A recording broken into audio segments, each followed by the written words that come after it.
Good morning. I'm awake. I'm here.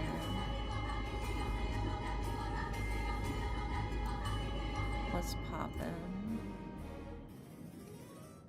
I'm still waking up. Oh my gosh, I'm so sleepy. Yeah, good morning. Let's see. First was taken by Hunty. Thank you so much, Hunty, for taking my first today. Makes me very, very happy you could be my first. On Daily Pillows, we've got Jacob on YouTube. Hi, Jacob. How's it going? What's poppin'? I'm so tired. That's what's poppin'. We've got Jeremy and Fi and Hunty. Welcome in. Welcome in. I also got some water.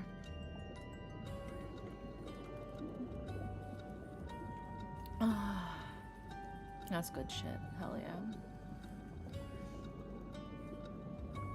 Alright. So, we need to finish this ending. Because we have like a little bit of this ending. And then there's gotta be a way to unlock that one grayed out button from last week in order to get the other ending. So, and then we still have to figure out, because it says something about like a way to contact through something. So I think there's something in like the in-game menu or something.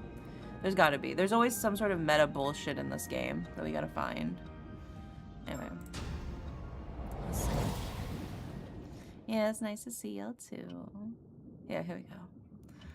Here ends the tale that has been painstakingly woven over the past 800 years on Kamishima of Ise Bay. Thanks to you, peace has descended upon the island once more. For that, you have my sincerest gratitude. While a few sacrifices may have been made along the way, we must content ourselves with the fact that they were within the permissible limits. Now, while our story does end here, if its conclusion does not sit quite right with you, you may wish to explore possibilities that would result in a different outcome.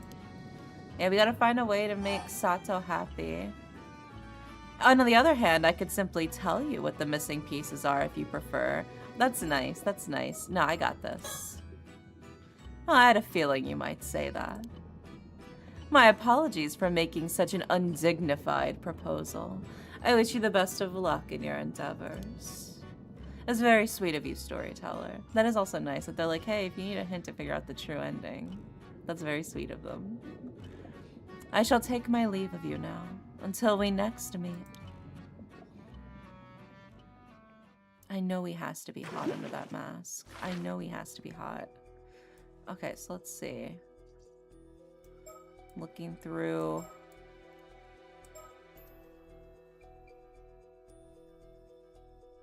There's gotta be...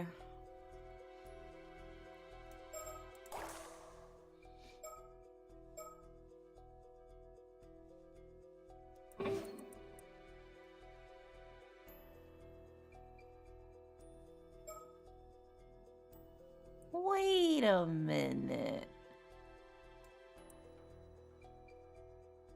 That wasn't there before.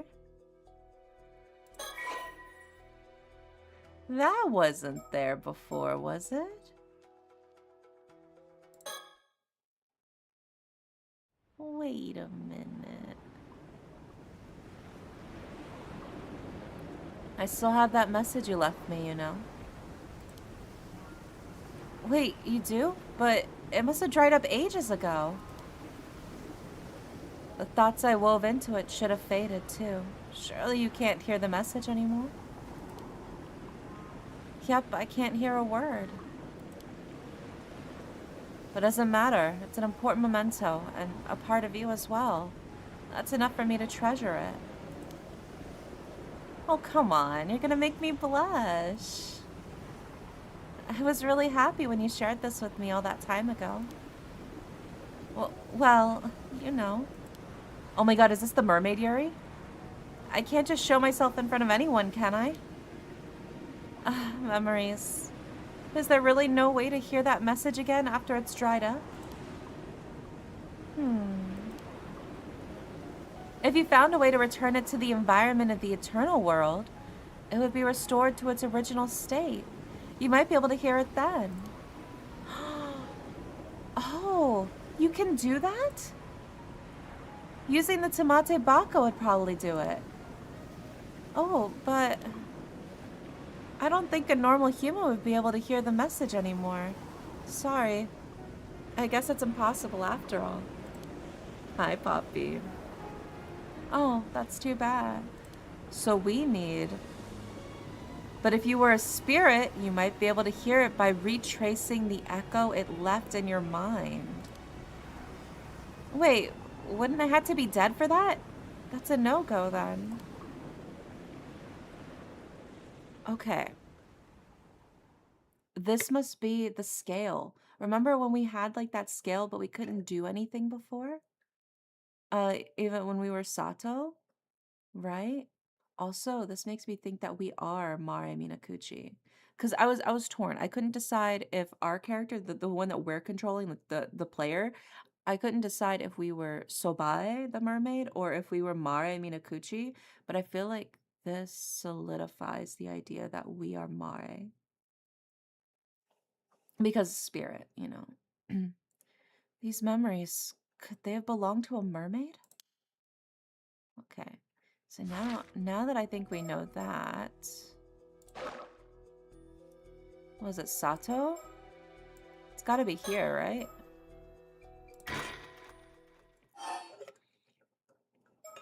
From the Minakuchi residence. Yeah, because we had the Tamate Bako.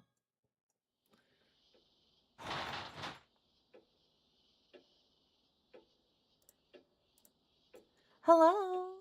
Is anyone home? Who am I kidding? I know no one is here. And now we know it's on the altar shelf. It's an altar shelf. Buddhist objects and keepsakes are neatly arranged on it. It also has something Suya once showed me. Here it is. There's something about it, but I can't put my finger on what. What should I do with it? Put it in the Tamate Bako. Maybe something will happen if I put this in the Tamate Bako?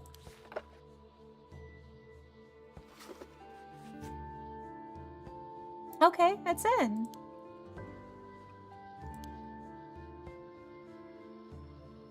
Oh.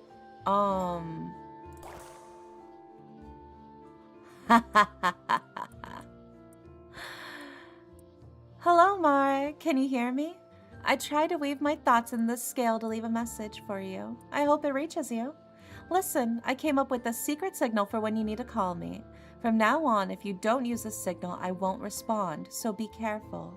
You need to call me 4 times, leaving at least 3 seconds between each. That's the rule. Don't forget it. It's a promise, just between you and me. Okay, it's in. Okay, so call me 4 times, leaving at least 3 seconds between each. How do we call Sobae? I guess that's the question.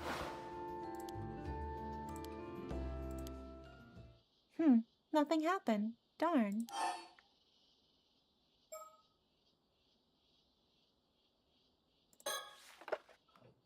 I can take it out now. She doesn't know because she's not a ghost. But we are. We put it back on the shelf where it belongs. Okay.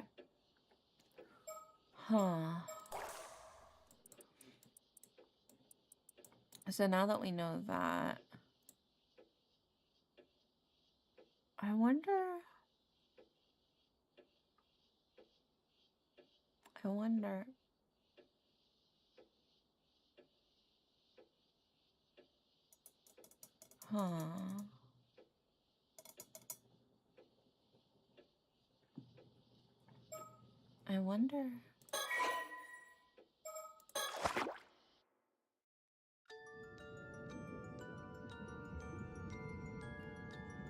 One, two. Oh no, this doesn't work. But she's a mermaid.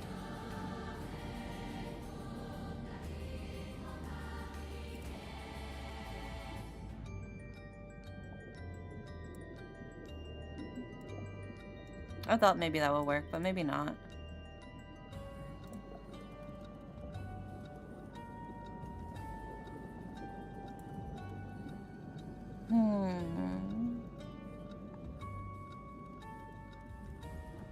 Unless...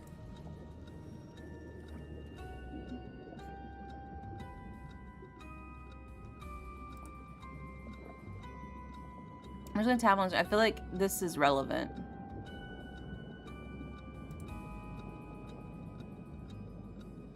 It's either the mermaid or the portal.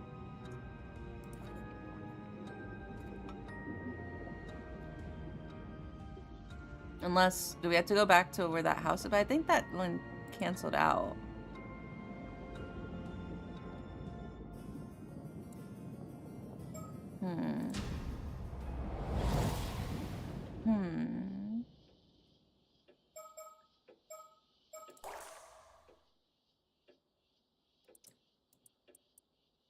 So, how do we call her?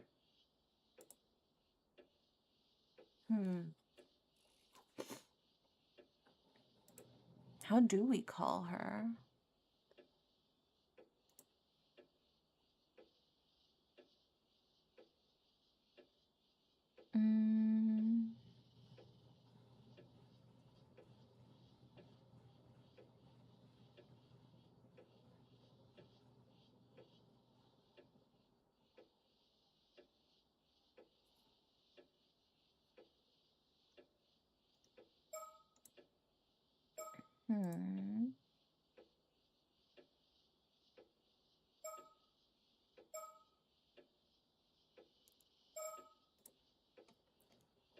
Let's see.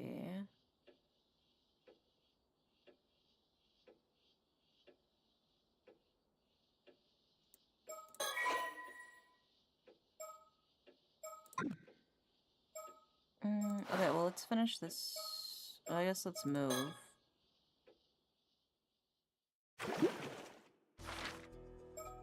And then we'll go...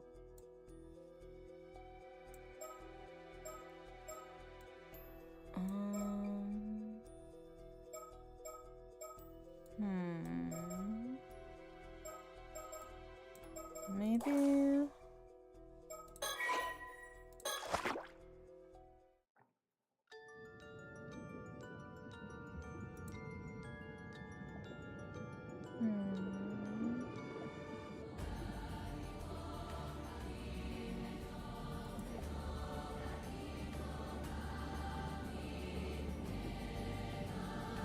Hi, Evan.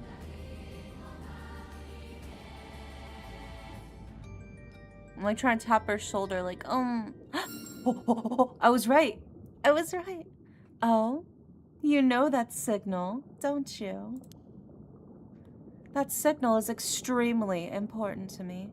I won't allow just anyone to use it, least of all on some childish whim.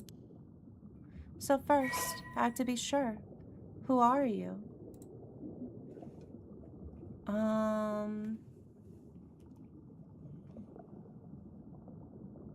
Indy out here flirting with mermaids, you know it. You know it. So if I think that we're Mara Minakuchi, let's try that. Huh? Mara Minakuchi? So you don't know who you are after all? No? Okay, wait, we'll try again. Now we know. So it's not Mare. It's gotta be... maybe Yuza?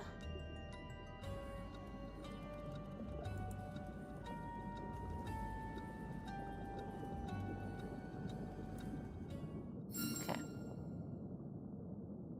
Oh, you again. Have you remembered who you are yet?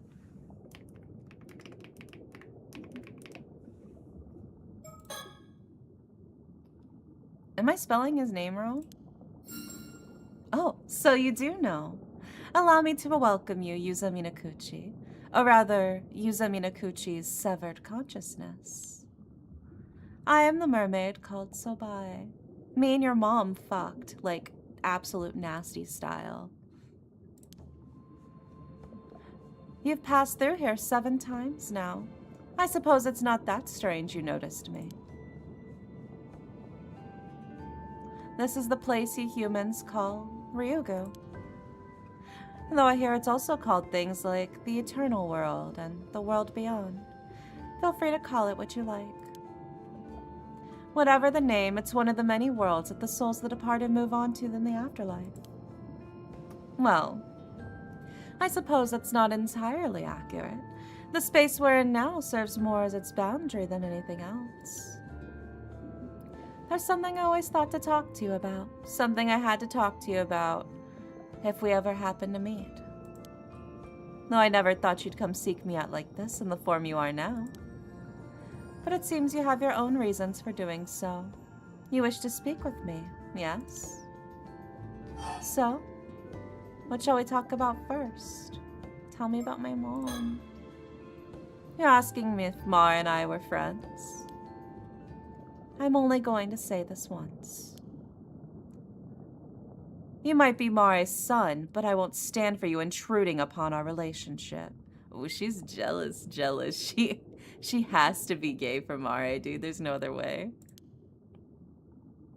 The relationship Mare and I had can't be described by so simple a word as friends. Come on, please. This isn't the only world that souls of the dead journey to after life, you know. Their number is immeasurable. There are worlds beyond counting.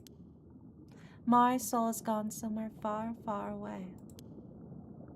Even here in Ryugu, I won't be able to see her again, so don't ask me anymore. Leave me to my memories of her.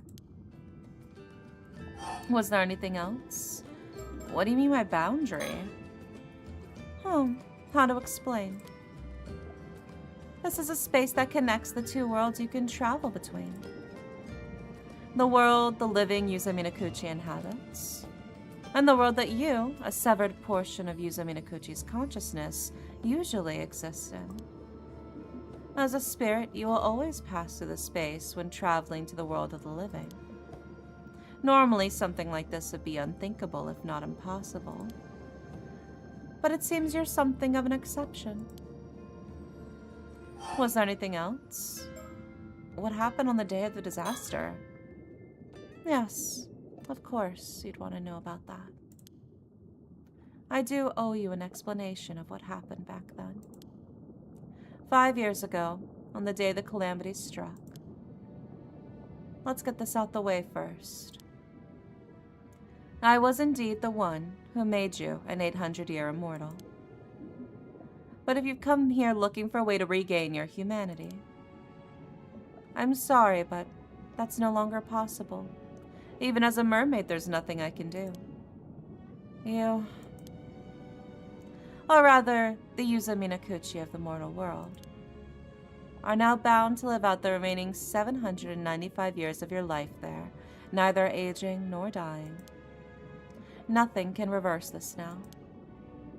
Now then, let me tell you what happened on that day 5 years ago, and about the years leading up to it. Here we go. Where is it?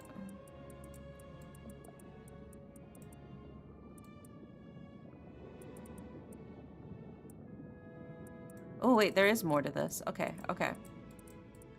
Mare and Sobae.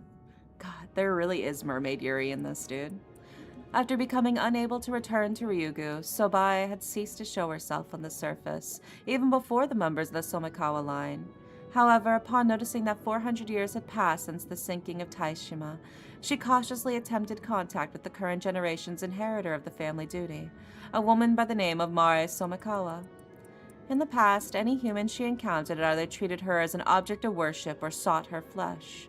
Perhaps as a result, she immediately sensed something was different about Mare, who treated her in a friendly manner from the moment of their meeting, and promised to do all she could to return her to Ryugu. There was no pretense in Mare's bearings, and her attitude when speaking to Sobae was casual and lighthearted. Gradually, Sobae began to open up to her. After some time, they agreed on a secret signal and began meeting serendipitously. growing closer the more they learned about each other. A strange sense of trust came to blossom between them, one transcending the boundaries of their respective species. Mari had originally resolved to remain single and never start a family of her own in order to devote herself entirely to her duty with Sobai. However, Sobai strongly opposed this, saying that Mari's life here would continue even when she was gone, so Mari should not deny herself a possible future with their own family. She had seen how happy one of her former compatriots had been upon finding love, and believed Mari deserved to know such joy as well if she wished to. Mari seemed unbothered at the thought, but said that she would consider it if someone suitable ended up coming along. However, that moment came sooner than expected upon moving to Kamishima. She met the love of her life, Tosuke Minakuchi.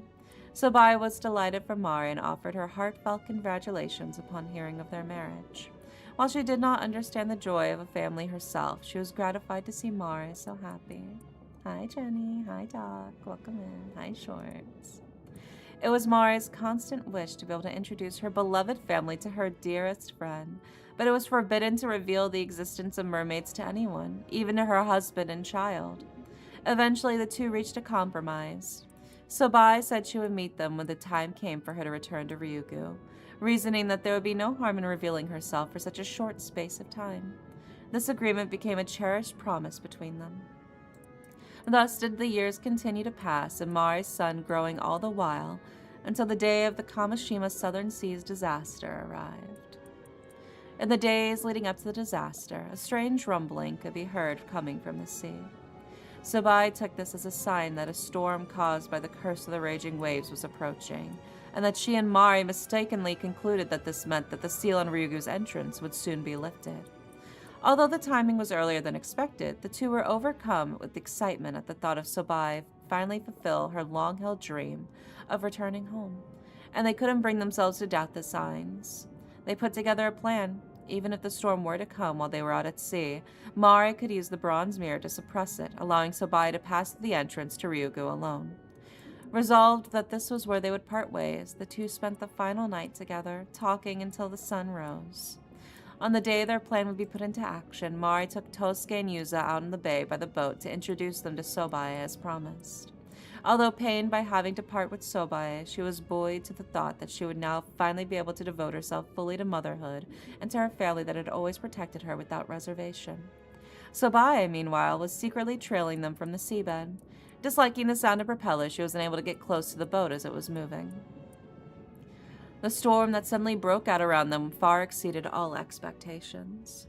Even the bronze mirror was not enough to calm it, and the sea churned and roiled around them as if the heavens themselves were unleashing their wrath. The small fishing boat carrying the Minakuchi family began to take on water, and it was not long before it started to sink. Sobai immediately rushed to their aid, reaching them just as they fitted Yuza with the life buoy and gotten him off the boat. The couple clung desperately to the sinking boat as it was tossed about by the waves. Upon seeing Sobai, Tosuke's reaction was surprisingly composed. Whether already resolved to meet his fate or just mellow by nature, his first response after Mari introduced her was to greet her cheerfully, thanking her for keeping Mari company, and expressing surprise that Mari's faraway friend had turned out to not be human. Sobai, however, had no time for pleasantries, consumed only by the thought of getting them to safety.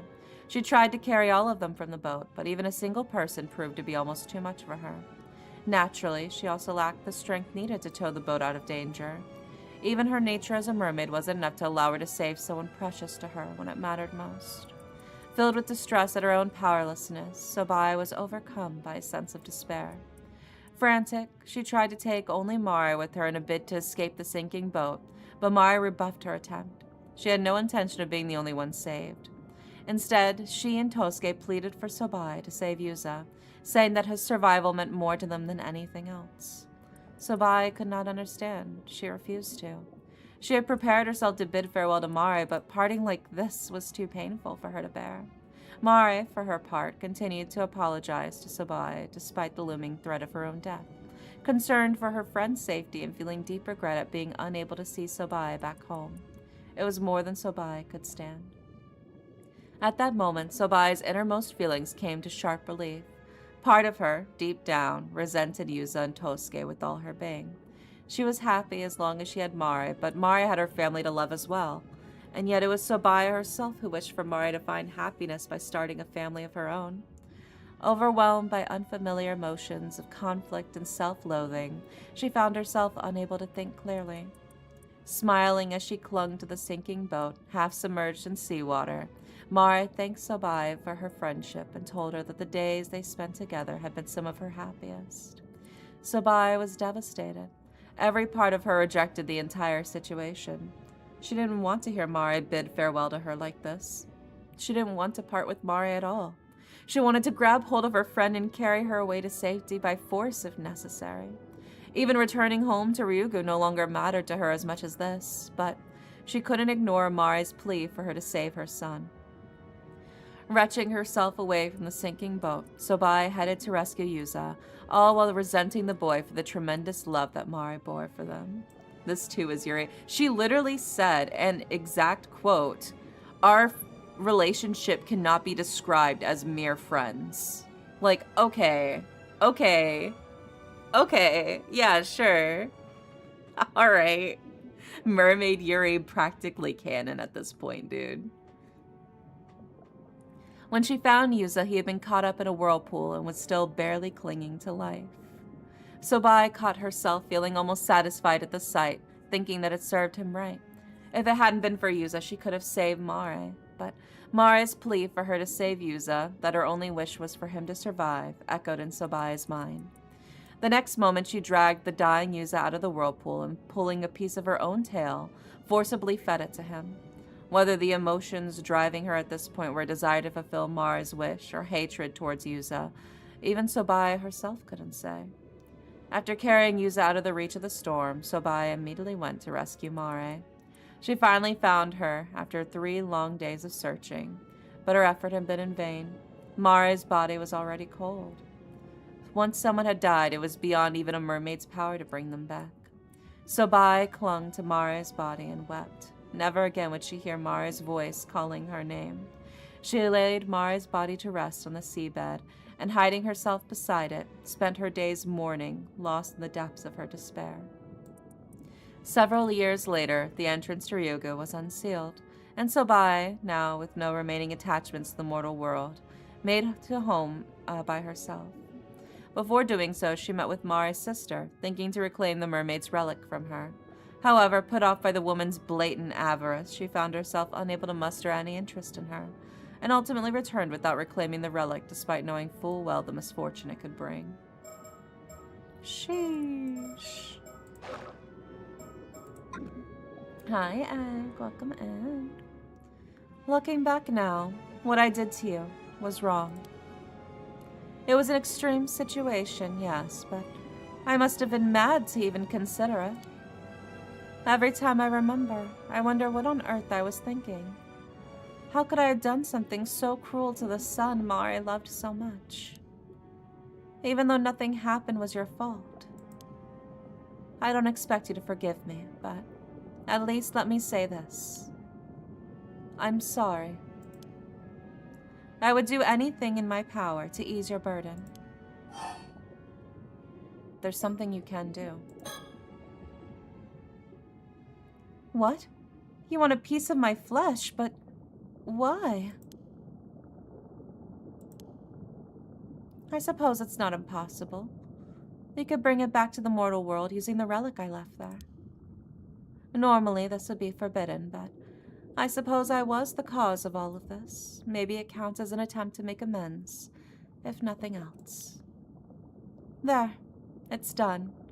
I'll send it to the other side. You'll take it from the box there. The mermaid flesh has been transferred to the Tamate Bako. The current holder of the box may claim it as their own from the evening of August 7th. It seems you've done everything you came here to do. Then, this is where we part ways. Know that I won't respond anymore, even if you call me with that signal. Having a means of calling me was prohibited in the first place. Live and be free and happy, Yusa. For Mari's sake, for all the years she never got to see. Be sure to tell him that when you return him to the mortal world. There we go. Let's go back. We're diving back in, baby.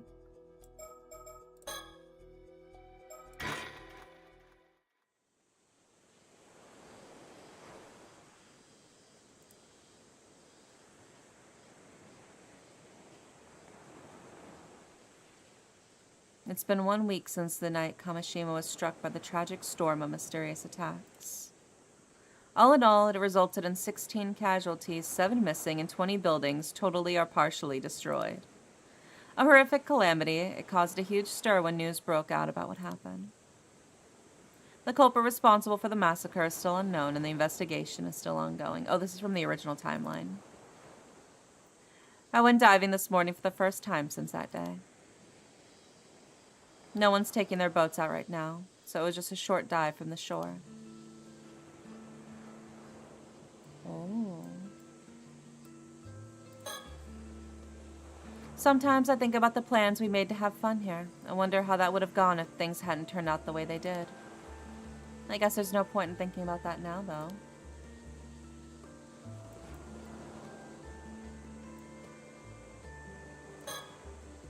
The suspicious pair apparently came here all the way from Tokyo. It seems they have business with me, so they're currently waiting for me to finish my diving.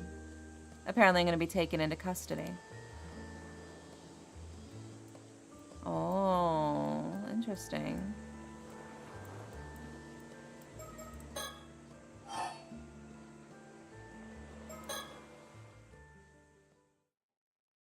Unable to bear the tragedy that had befallen Kamishima, Sato Shiranami apparently gave herself over to the assassin and left the island with them. I don't know if whoever sent the assassin got what they wanted in the end. I'm probably never coming back. But either way, they took any chance of my seeing her again with them. Ooh, recollection. Yoink.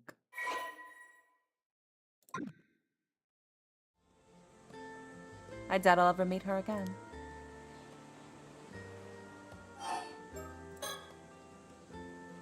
We still don't know who the culprit was behind the massacre. The so-called assassin was.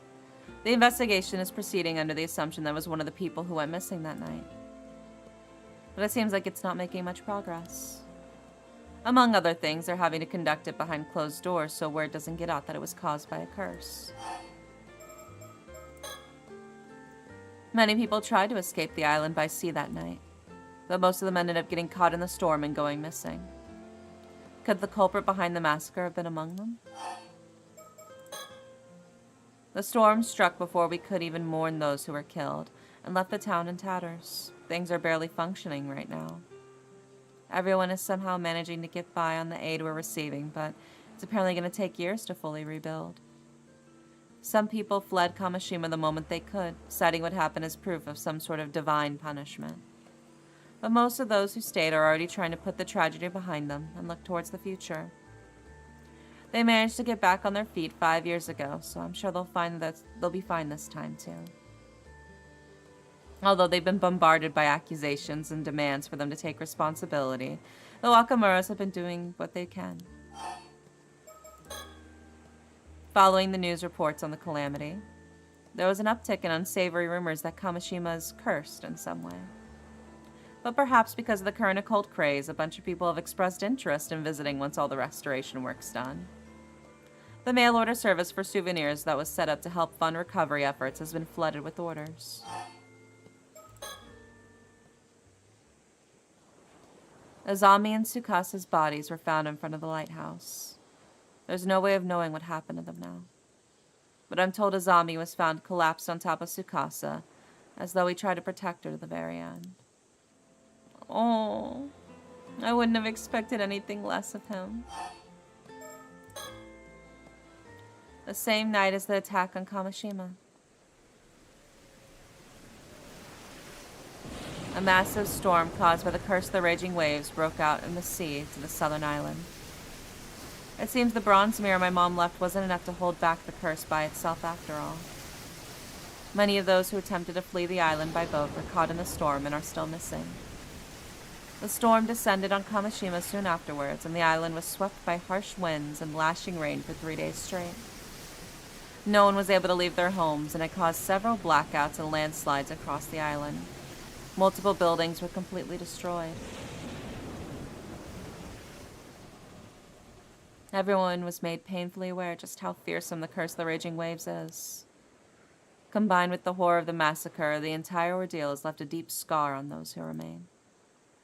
There's still an eerie rumbling coming from the sea, and no one knows when another storm might strike again.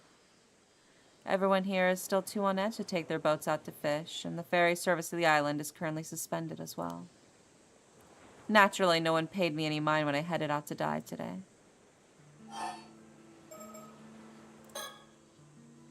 The pair from Tokyo apparently come from Kamishima to try and find a way to dispel the curse of the raging waves. They were extremely regretful about failing to stop the storm and went around apologizing to everyone in its wake. It seems they're still planning to find a solution, though, and have asked me for my cooperation. I don't have much to show for my dives today. My catch has been pretty pitiful, to say the least. Looks like I really am hopeless without Azami. Oh. After all that happened, I'm once again the only one left alive. Well, I don't know if alive is the right word. I did get my head cut off once by the curse after all. But to be honest, I don't have it in me to care anymore. I couldn't fulfill what I set out to do despite swearing I'd see it through. So the severed consciousness that took over is literally because his head got cut off. That's what it was. Because we were wondering what... They mentioned it before in the game. They were wondering how that happened. So his severed consciousness must be from whenever his head was chopped off. And then it went to Ryugu. And I guess that means it was able to go to multiple timeline bullshit shenanigans. Okay. It seems my fate is in the hands of that pair from Tokyo now. I don't know what they have planned for me, but whatever it is, I intend to accept it.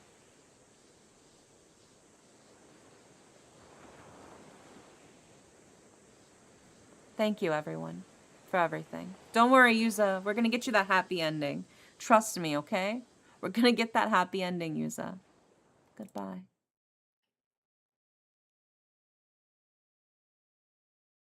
You just gotta lock in, Yuza.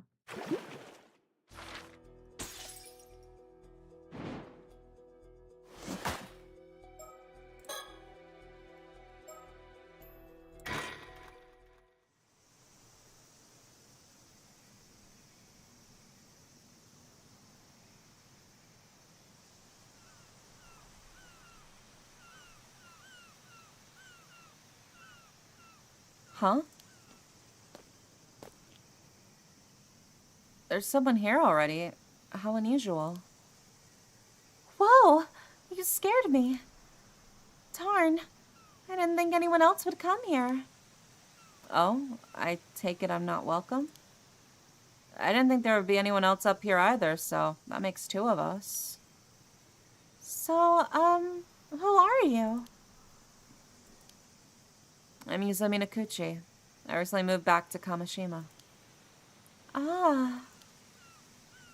So you're that old friend of Tsukasa's, was it? Yeah, I don't think we've spoken before. You're Sato Shiranami, right? Mr. Wakamura's relative? Nice to meet you. Wait, how do you know who I am? That's kind of creepy. You're pretty much the talk of the town. I'm sure almost everyone here knows who you are. Is that so? I'd rather not stand out. It's a small island. Word spreads quick around who comes and goes. Sorry, but could you leave me be? I don't feel like talking to anyone. I see. Well, I just came here to enjoy the view alone. I'll just be over here looking at the sea, so I won't be a bother. That work for you? Fine.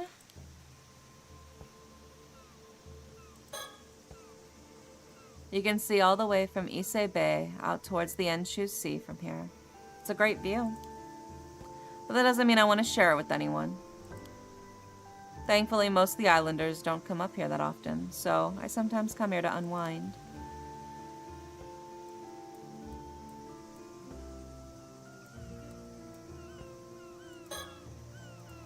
There's a lot of reefs in the area, and the tide is strong, so it can make tough for sailing. But from here, it looks as tranquil as can be.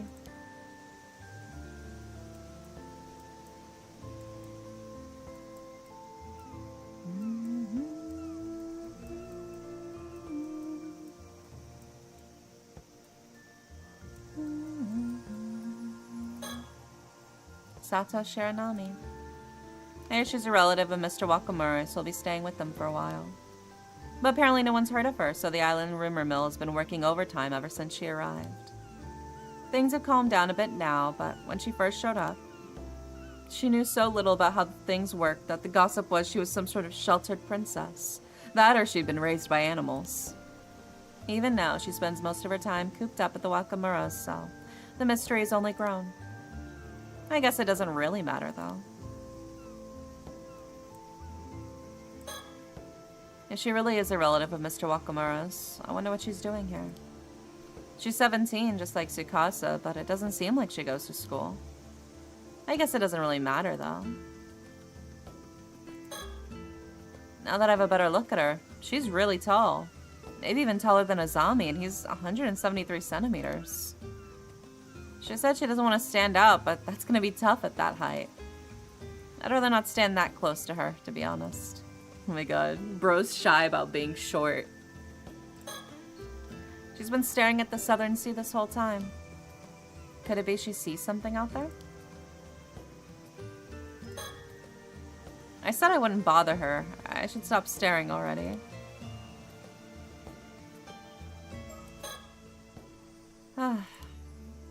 Coming here always helps to clear my head. Now then, I'm back here after quitting work after just 3 months. I went to a boarding school in the mainland for high school, so it's actually been about 3.5 years since I actually lived on Kamishima. Nothing's changed. It's almost as if time itself has stopped here. You could say that's one of the good things about living on an isolated island like this. But for me, that means it's just as uncomfortable as ever. Ever since the disaster 5 years ago, people here haven't exactly been subtle about avoiding me. Maybe it's as good a time as any to start seriously looking into my mom.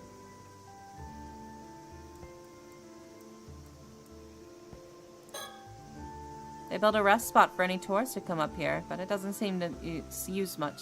It doesn't see much use. Is that everything? Am I not missing anything?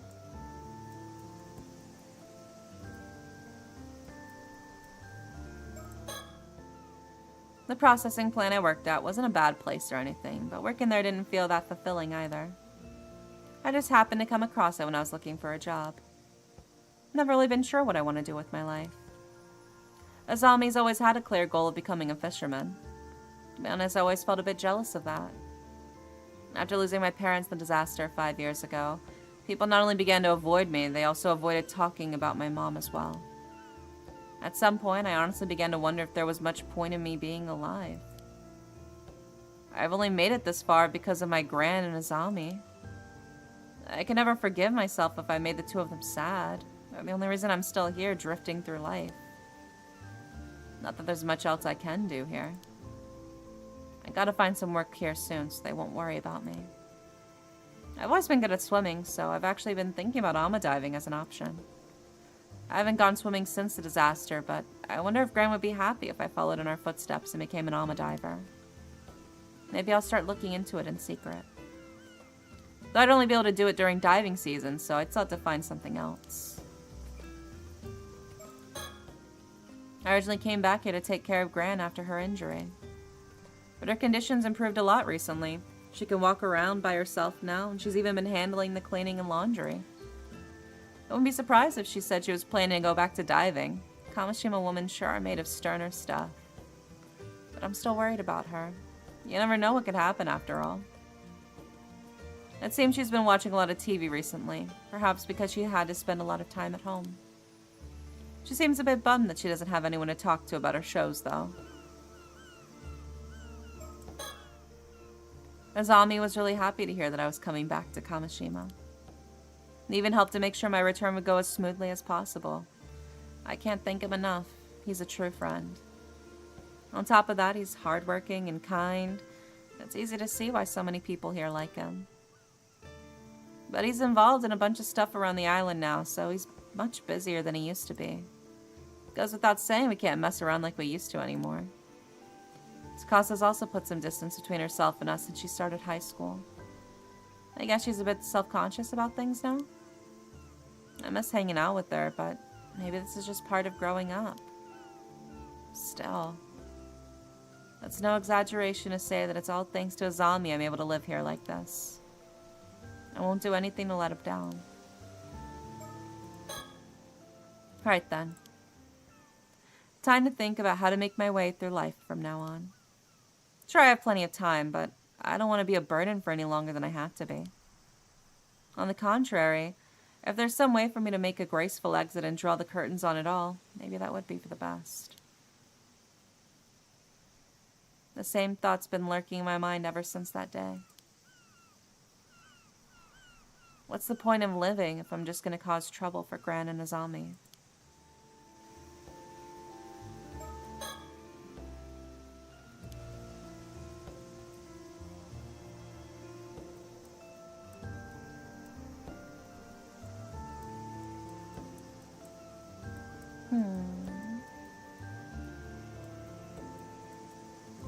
Is that everything? Oh, Jesus. Yeah? Can I help you? When did she get there? Made you jump, didn't I? Yeah, you did.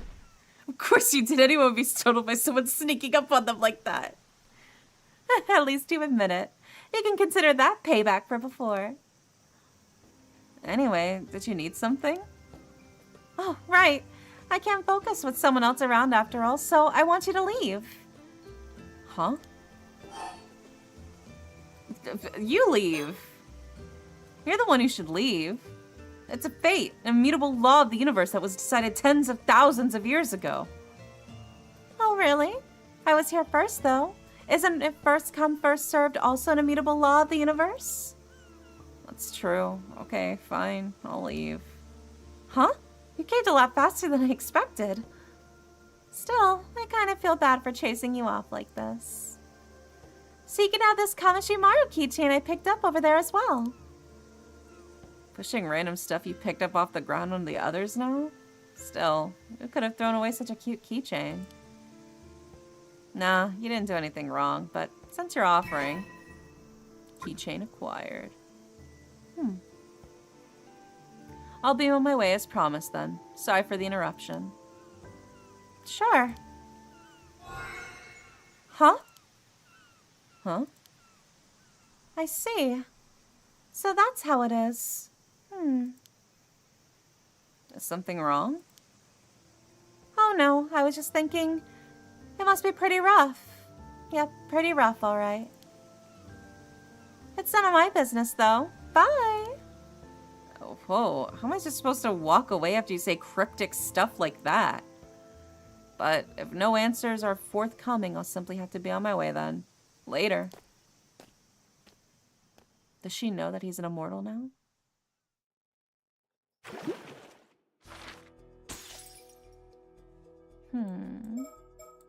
Okay. So that leaves the conclusion.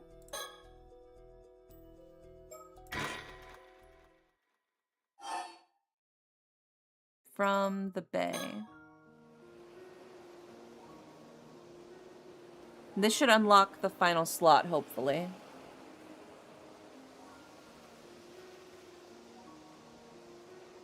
Later, Tsukasa called us together, saying she needed to talk to us tonight.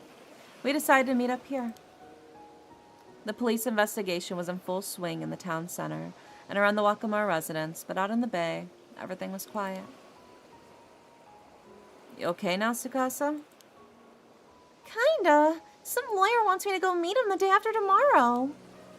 But I'm not even sure what I want to do yet. And honestly, I'm still in shock over what happened earlier. Tsukasa, don't rush this, okay? You shouldn't make a big decision like this till you feel ready. This is about your future, no one else's. You gotta think it over carefully and do what's best for you. Asami. You're right. Thanks for worrying about me. But I didn't call you guys out here to talk about that. Sato, there's something I gotta know. Oh, okay. What is it? See, I overheard a bit of what went down with the coma when I was on the roof earlier. You've been alive for 800 years. right? And it sounds like your lifespan must be coming to an end pretty soon. Was that for real? Sorry. I didn't know how to tell you. So it's true. Yeah. I don't remember anything from that far back, but I've always known how long I had left. Seriously? Then how long? I think tomorrow might be my last day. Tomorrow? Yeah, tomorrow night. This body of mine will fade away like the spray of sea foam. Why didn't you say something? There's so little time left. Isn't there anything we can do to delay it? Come on, please. Please tell me there has to be some way to change this. It's still grayed out. It's still grayed out, but why? Why is it grayed out?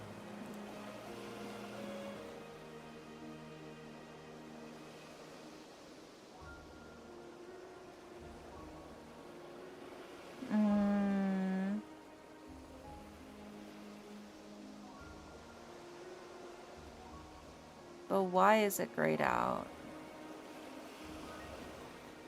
So we're still missing something.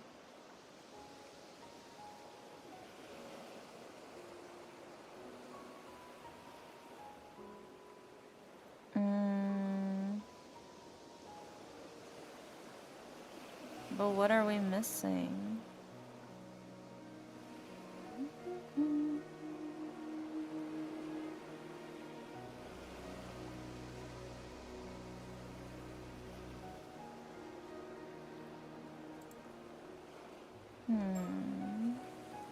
Oh wait, no. Actually. Oh, so no, it grayed out the other option. That's what it was. I was so confused why it was grayed out, but it's grayed out because that was the original option, wasn't it?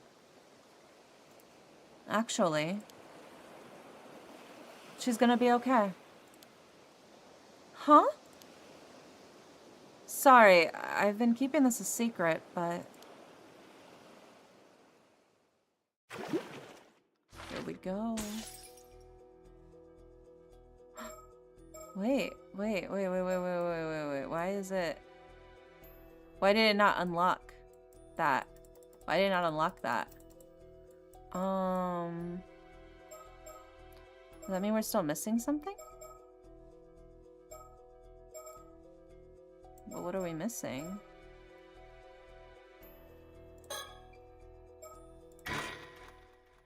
Let's see. I guess we gotta start from the standoff with mirror.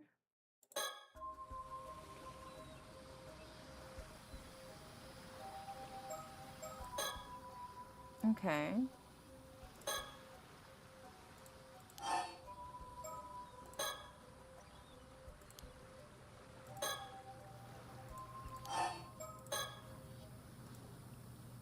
Cersei, pass me the hand mirror you received earlier. Huh? Oh, sure.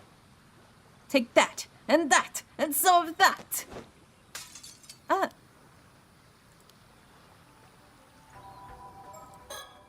And then...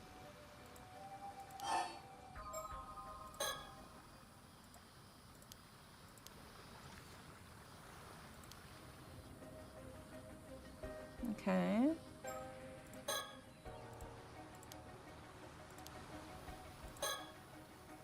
It's so much easier if you had it. Huh? Why'd you suddenly throw away the mirror? This would have been so much easier. Oh, the mirror? I don't know. It just felt like the right thing to do. Why do you ask? Are things not going according to plan? Ugh. Not sure what's going on, but I feel like we just might have narrowly escaped danger. Sounds like if we had that mirror on us, she would have been able to steal the Tamate Bako. I'd like to get more information out of her, but it seems as though she's plotting something.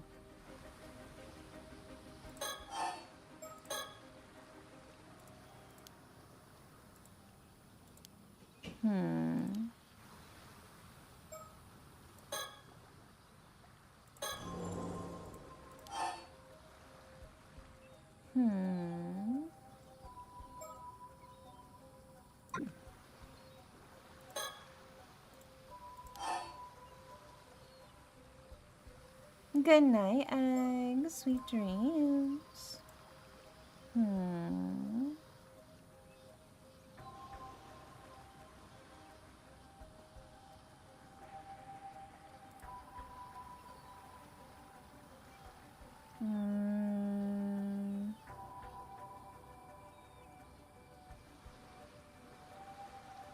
I wonder...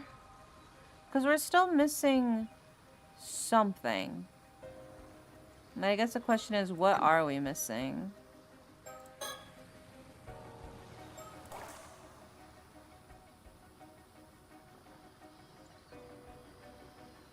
I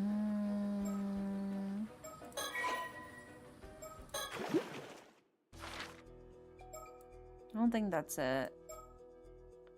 We have this one, maybe?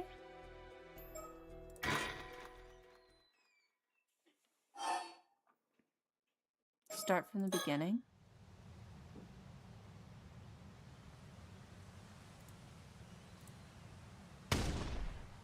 What? You can't be serious. Oh man, Wakamura was murdered? Seems that way. I called the police to look into it. It was probably something to do with the slashing curse. That means whoever's causing the curse on the island at the very moment. Oh my god, that's terrifying. Thought they already found the curse stone that was causing all this to happen.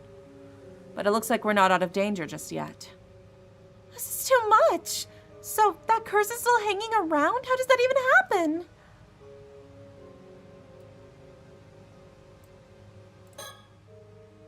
But what's the slashing curse business all about, Yuza? Well, to be completely honest, someone planned to use that curse to commit a massacre today. What the hell? Who would do that? Don't worry, the culprit was caught this afternoon.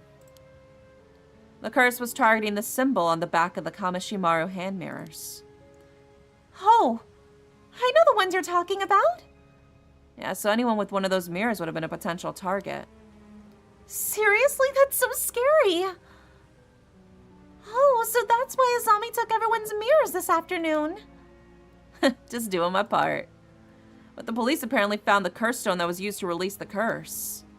Things probably would have been fine even if I had collected all the mirrors. It can't have been easy, though. Thanks for doing that, Azami.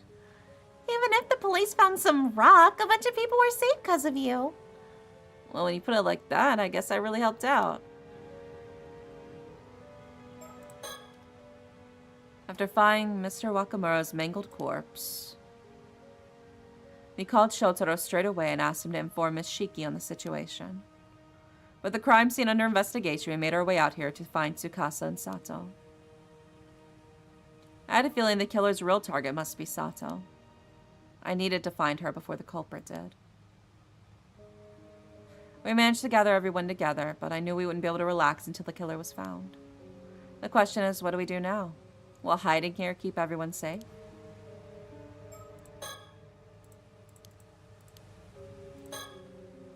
But just because there's no mirrors left doesn't mean we're free and clear, right? Yeah, I somehow doubt Mr. Wakamura had one of those hand mirrors. That means there may be other items with that symbol on them. Oh my gosh, hi Moonlitty. Welcome in. How am I ever supposed to relax again? You think the police will find the culprit while we're hiding here? I hope so. They're probably searching for him as we speak.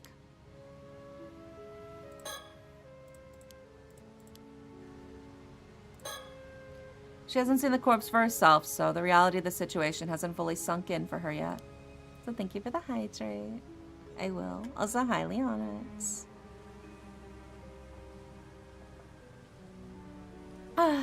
Thank you, thank you. I told her before that everything was going to be okay, so it's no wonder that she's shocked by this news.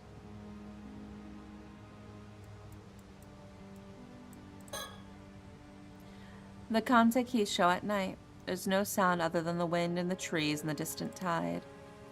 But an anxious feeling grips my chest at the thought of what might lurk behind the stillness.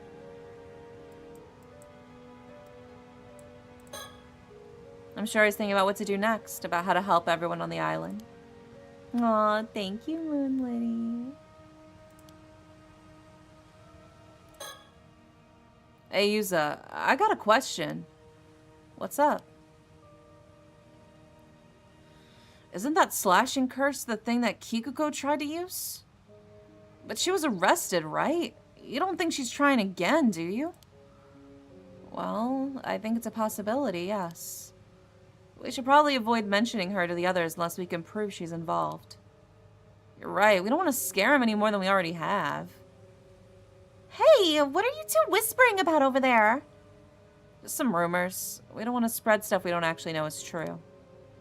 Oh, well, now I'm even more curious. You think Tsukasa might realize that Kikuko might be a suspect in the hand mirror thing? Yeah, she might have. But I don't think she'll say anything even if she has. You're probably right. I think I get why we aren't naming names. Can I read? Ordinarily bright and cheerful, she says nothing as the darkness clouds her features. Even she can't hide her concerns now that the situation's become so dire. Ooh. I thought I could avoid speaking to her, but I don't know if I can hold back anymore. Yoink. Natural talent. Okay. So we unlock something from this now. Are you talking to me? What? Actually, maybe you should be. There's a chance the culprit is after you after all, so stay alert. Now I'm even more afraid. Wait, really? Why would they be after Sato? It just seemed to me like that would be the case. Okay, well now we have that. So let's go to the story chart, yeah. There we go. Okay, so that's knocked out. Now we have this. Natural talent.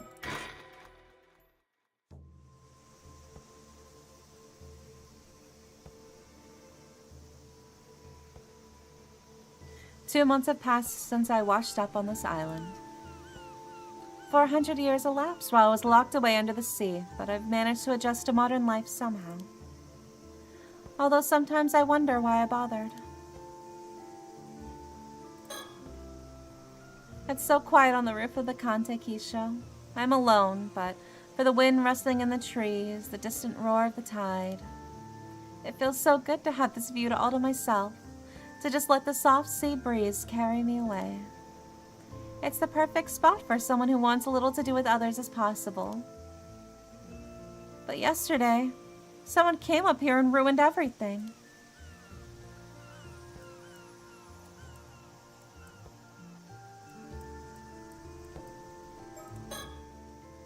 I was a little worried at first, but I've adapted pretty smoothly to modern civilization. The fact I only have vague memories of my life from 400 years ago probably helped a bit. I still don't really understand how ships and cars move by themselves or how electrical appliances and lights and things work. But it's not really an issue, to be honest. I know how to use them, and that's what counts. Most people who are born in the modern era could tell you that fridges keep stuff cold, but not exactly how they do it. It's actually pretty easy to get by if you can just accept that not knowing everything in detail is normal. Besides, it doesn't seem like life has changed that much for the fishermen who live on this remote island. Apparently, the big cities have greatly evolved, with water and sewage systems as well as subways. Waking up there would have been a lot more confusing. I really do love being alone. It's so calming. I have a good reason to isolate myself on this island.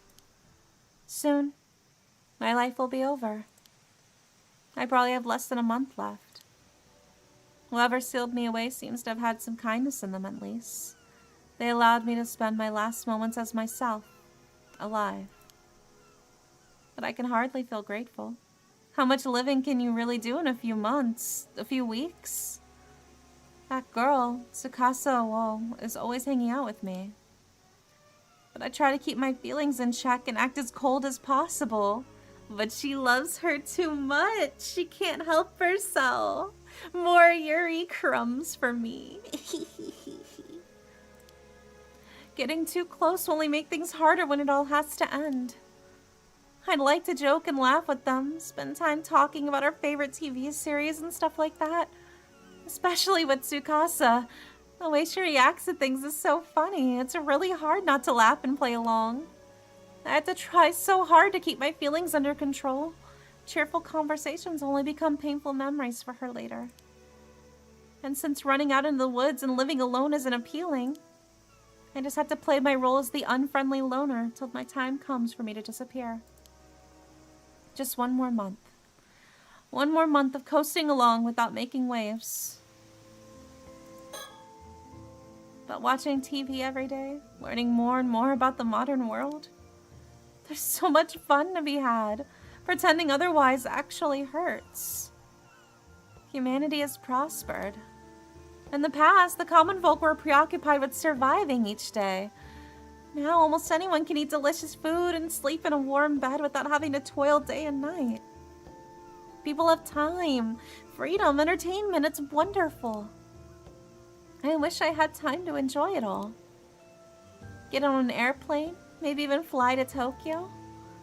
But there's not much chance of that. Not with the time I have left. Still, I really wish I could try one of those game consoles that you can hook up to the TV. You can play different games just by switching cartridges, according to what they say on TV. Those consoles are so popular that it's hard to even find one. Not that I'm in any position to make demands, of course. All I can do is look at the pictures in the magazines and dream about them. Oh my god, gamer girl Sato. If I had a game console, I bet I'd play it all day. Anyway, there's no point in wishing for too much. I'm just grateful to be able to spend my days this way. It's all thanks to Wakamura. Yeah, good night, Jacob. Sweet dreams. Please, just let me watch TV for my last remaining month. That's not too much to ask, is it? Anyway, I shouldn't let my guard down. I've got to keep myself in line. No extravagances. I just got to gently drift along and not rock the boat. At least, that was the plan. And yet, when speaking to him yesterday, I got completely carried away. I'm so mad at myself about it.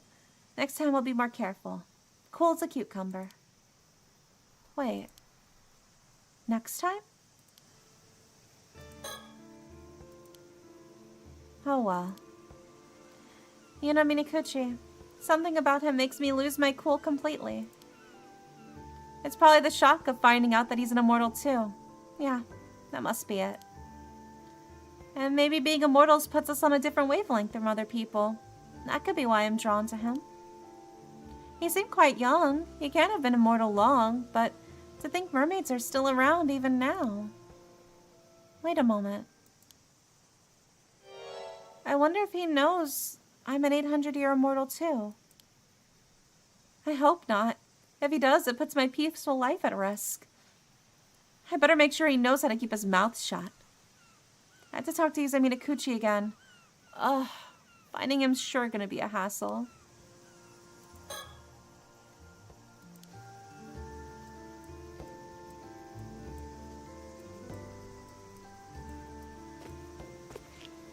I hear the footsteps. There he is. Wish he'd wipe that look off his face, as if he's indifferent.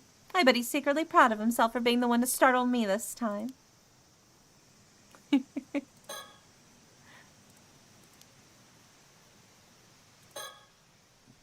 You came back. So you're here too, huh? Did I startle you? Not one bit! It'd take more than sneaking up behind me to give me a scare. Huh. At least I was honest yesterday.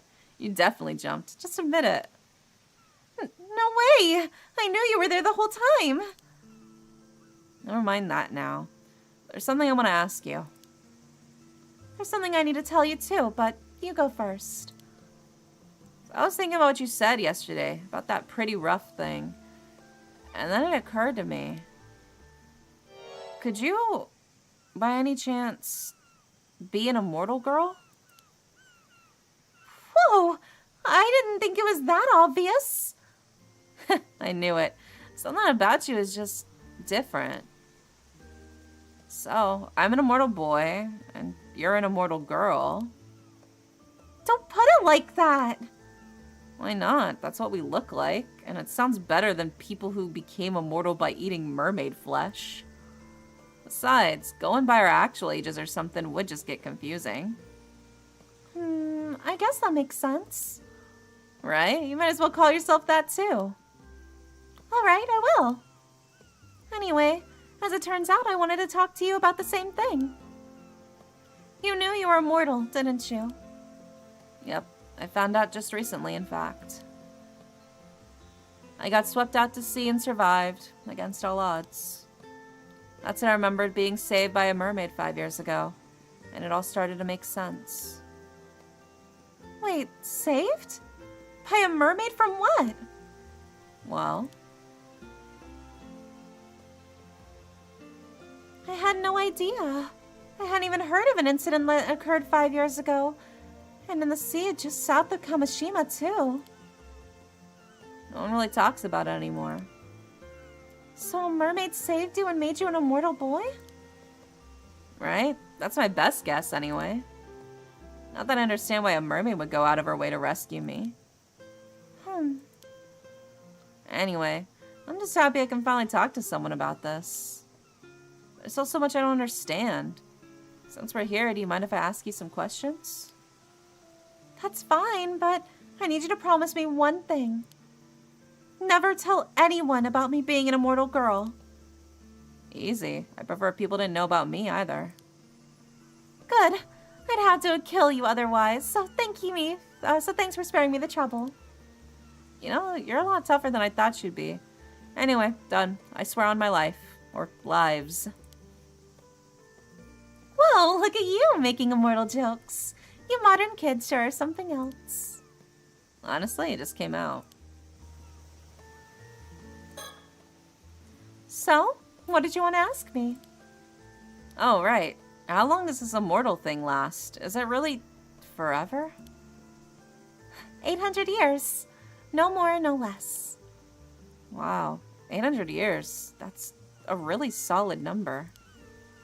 Precisely. Good luck for the next 795 years. What am I, some fine wine? Any more luck than that? That's 8 whole centuries we're talking about. Yep, it's pretty rough. Like I said, I could tell you had a long time left. Huh. Being an immortal for so long must have given you an amazing intuition. Oh, and just checking, but is there any way to undo our immortality? No, there isn't. You're not human anymore, and there's no way to become human again now that your human body is long gone. Ugh, I knew it. By the way, how long have you been alive? This is my 800th year. I only have a month left. What? Really? It's a long story, but I've kind of been out of the game for the past 400 years. Now that my life is almost over, 400 years is a long, long time. Only 1 month. You're way older than I imagined. So, is there anything I need to be careful of? What do you mean? Well, seeing as I'm stuck in this immortal body, is there anything I should avoid? Oh, right. If you fall into a deep fissure or a pit of lava, you'll keep dying over and over, so don't do that. Yikes, that sounds terrifying. Avoid lava, got it. That's about it. I don't actually remember all that much. I guess that's just how it is. Oh, and it'll get messy if people find out, so try to keep a low profile. You'll probably have to find somewhere new to live every few decades. That'll help you avoid suspicion. Living in the same place for too long is dangerous, huh? Oh, but it won't be easy living anonymously with the family registry system. You just have to be able to show up in a new place and start making a living, but people used to do that all the time, but nowadays... Yeah, I bet it's way more difficult to move around than it used to be. Sounds real rough. Good luck with that. Great, thanks. She's like, that's not my problem. The next day.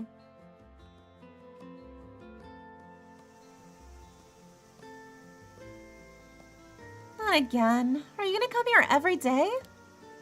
Like I have anything better to do. Me neither. You know, you're the one who started showing up at my favorite place. I like it too. I have just as much right to be here as you do. Besides, it's such a nice spot. Yeah, I get that.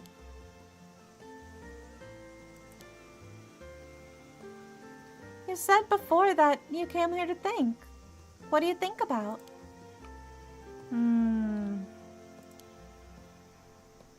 Stuff like what sort of work I could do. Oh, are you unemployed? Obviously. Someone with a job wouldn't spend their mornings staring at the sea. Not everyone's lucky enough to have a cushy life eating free food and watching TV all day. Look. Listen, can we cut this out? It seems utterly pointless to knock each other down every 5 seconds. True, I guess we can call it truce.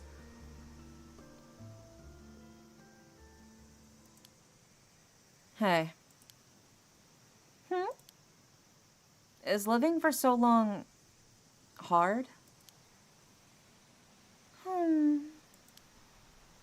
It's definitely not a stable life. It can be really hard at times. But that's true whether you're immortal or not, isn't it? At least you don't have to worry about starving to death anymore. Even if you get sick or injured, dying will fix it.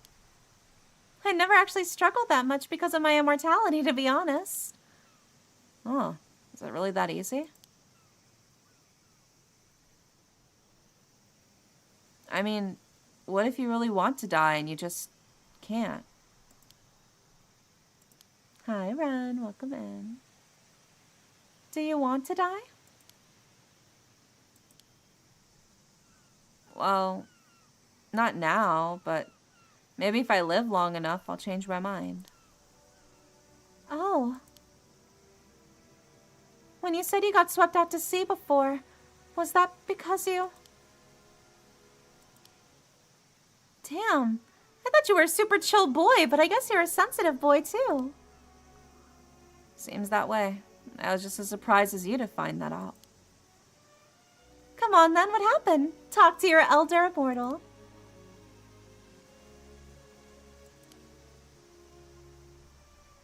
Damn. Imagine realizing that you're immortal because you tried to kill yourself. Can you imagine the, like, devastation that you mentally go through to realize that you can't die after trying to die intentionally? Jeez. So they blamed your mother for the disaster 5 years ago and even shunned you because of it? Guess you mustn't have been keen to come back here then. I didn't want my gran or a zombie to have to worry about me. It was a moment of weakness that pulled me back here, I guess. I'm not really sure. Regardless, I need to live as quietly as possible and stay out of everyone's way now. And that's why you come up here to be alone, huh? Well, I know how you feel. It's the same for me. The day after.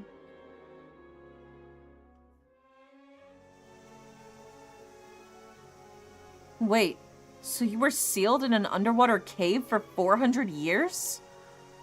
Yeah, there was a reason for it, to keep something from happening, but I don't remember what. But I'm awake now, so that must mean it's okay, whatever it was. Jeez, that must have been terrible. Pretty noble of me, wouldn't you say? If you wanted to worship me, I wouldn't say no. So, this Izami Kumoi guy looks out for you, huh? Yeah, he's a real good guy. Too good for me, definitely. Honestly, I don't think I could survive on this island without his help. And yet, you haven't told him you're immortal? No, I doubt he'd believe me. Besides, if he started avoiding me or something, I'd have nothing left. I don't think I could keep going. Not that you can die. Ugh, God, true. Several days later.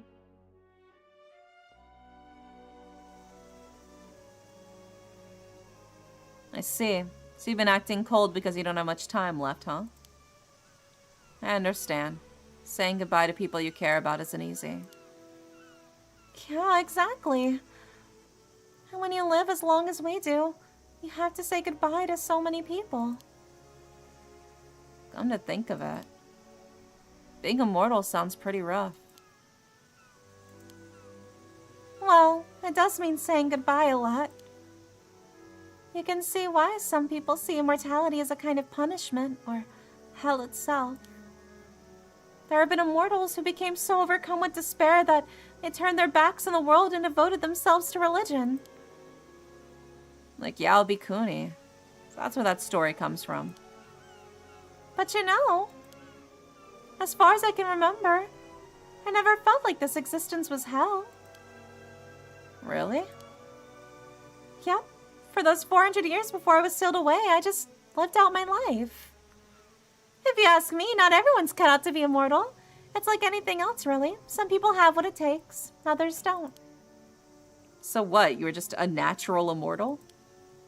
Yep, feels like I was born for it. I see. There really is something for everyone. But I guess emotionally maturing to match the fact that you're 817 years old wasn't enough for you, though. You noticed? I'm self-conscious about that. Oh, sorry. Anyway, it takes talent to live for centuries without seeming to age a day. True. I wish I had that talent, too. I'm jealous. I hope I'll be able to look at it the same way. Are you scared? Huh? Are you scared of being alone for the next 800 years? Well, yeah, that's part of it. It's also just hard to imagine myself living in the future. Makes sense. I probably would have been scared too if I'd known from the start I had 8 whole centuries ahead of me. But I reckon you'll be okay. You might even surprise yourself. You think so? Yeah, you're a lot like me in some ways, so I think you might be just cut out for this immortal life. Huh. Are we alike? I hadn't noticed. Sure we are. Like how you start playing the fool when you're embarrassed. You got me there. See? And remember when we first met?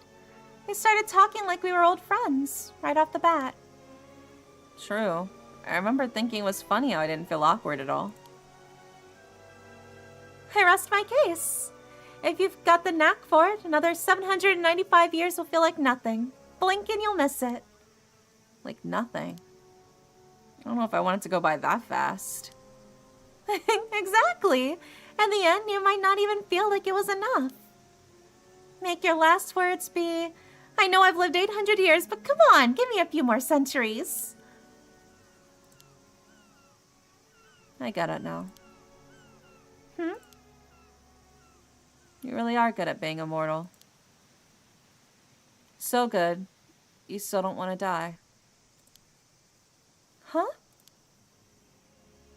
You've only got a month before your lifespan ends. You must be scared too. You never despaired once at being immortal. Until now.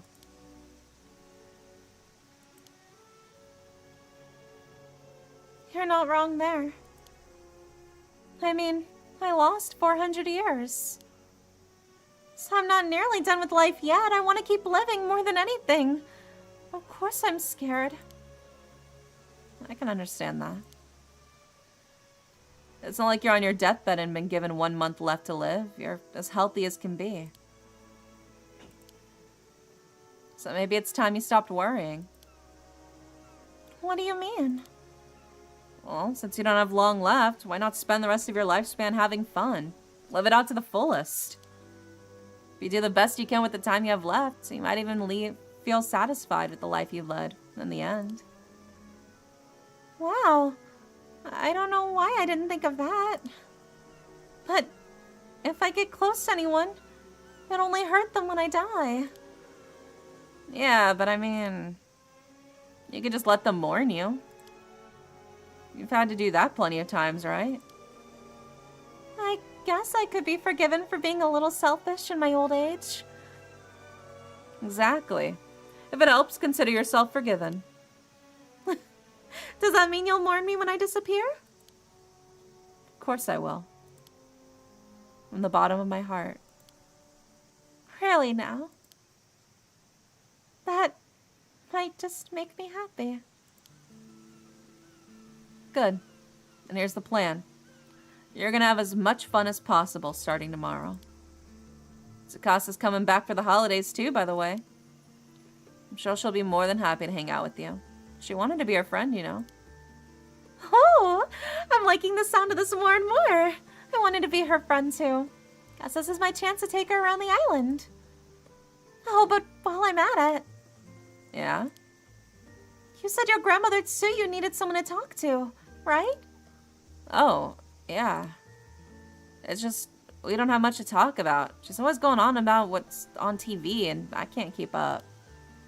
Leave the TV talk to me. Oh, and I'd be happy to look after her while you're out working as well. Are you sure? That'd be a huge help, but... Sure, I'm sure. She seems like an interesting person to talk to. I'd love to spend some time with her.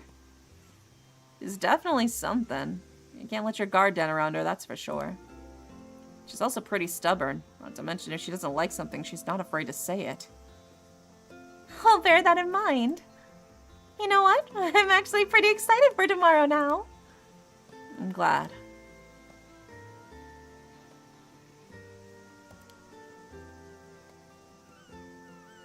Hey, Yusa? That's my name. Don't wear it out. I know we initially came here because we wanted to be alone, but from now on... Can we come here when we don't want to be alone instead? Sato. Of course we can. I'll wait for you here every day. Whoa. That's so sweet. Oh. After that, I decided to stop holding back and reach out to everyone around me. And you know what? They responded. They started interacting with me in just the same way. So I decided to spend my last few days having as much fun as possible. So much fun that I won't have time to fear the end. Of course, no one but Yuza and I know what my immortality, or what little of it remains. But these past few days have been so much fun. There are points where I can't even tell if I'm dreaming or if this is my new reality. And most importantly, Yuza's life and mine have continued to intertwine as we meet at our usual spot day after day. We get along so well. Being together feels like the most natural thing in the world. And it didn't take long for both of us to notice how comfortable we were around each other. Before we knew it, Oh my god. They're hitting me with the... They're like, oh wait, shit, this game is a little too homoerotic. We gotta throw in something straight here to pass the censors. Fuck. But it's cute. I'll allow it. before we knew it, we were being drawn together with increasing intensity, like stars meeting in orbit.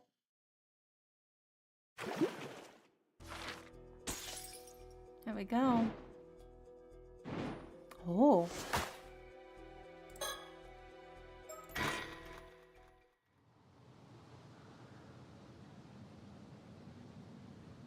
August 6th, the day before.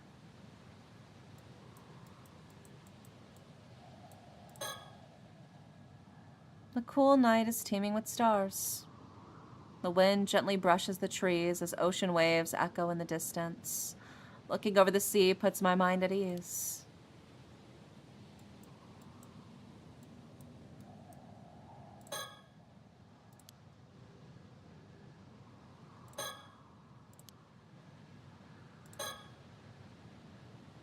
Sato sits quietly, watching the ebb and flow of the tide. I wonder what she's thinking about. Is she carefully contemplating what comes next? I can't just put it all on her. I need to think too.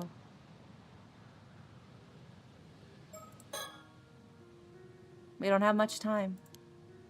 Honestly, we really should have made up our minds long ago. But there's still a chance. I refuse to give it up until it's all over. When we were here yesterday, she told me how she felt. She said she loved me, that if it were somehow possible, she'd be with me forever. It must have taken some real courage. I actually feel kind of bad for making her say it. Because I feel exactly the same way. Even though we've known each other for less than a month, I can't deny these feelings. I felt the same way, but I didn't have her courage. Either way, one of us only has days left to live. The other, 795 years. Telling her how I felt would mean nothing. Worse, it would make that parting much harder. I thought I could bury my feelings somewhere they would never emerge from. For her part, I suppose she wanted to move on without leaving anything unsaid. No regrets, even if nothing came of it. She knew it was futile, but she said it anyway. And yet, once I let those feelings out, feelings that never have been revealed, there was no controlling them anymore. My desire to spend the rest of my life with her burned like a searing flame in my chest. We contemplated possible ways for us to remain together. And the answer came to us surprisingly fast. An answer that we shouldn't have even considered. But there was no time to concern ourselves with right or wrong of it. We didn't even hesitate. Only one option was available to us, and we intended to take it. But there was hardly enough time to see it through. Hell, even if we had longer, the odds of our plan succeeding were dismally low. It was nothing more than our final vain act of rebellion.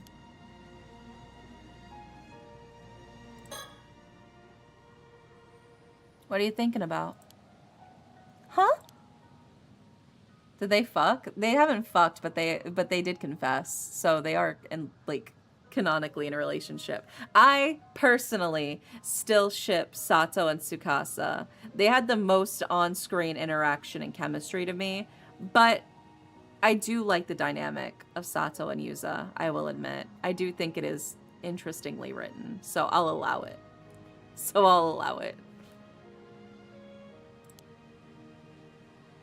It's very cute and sweet, yeah. I was thinking about how we first met. A month ago?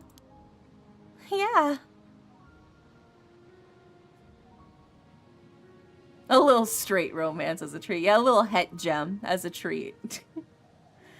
I mean, we did get so many Yuri crumbs of the mermaid Yuri with Sobae and Mare, so I suppose I'll let it slide.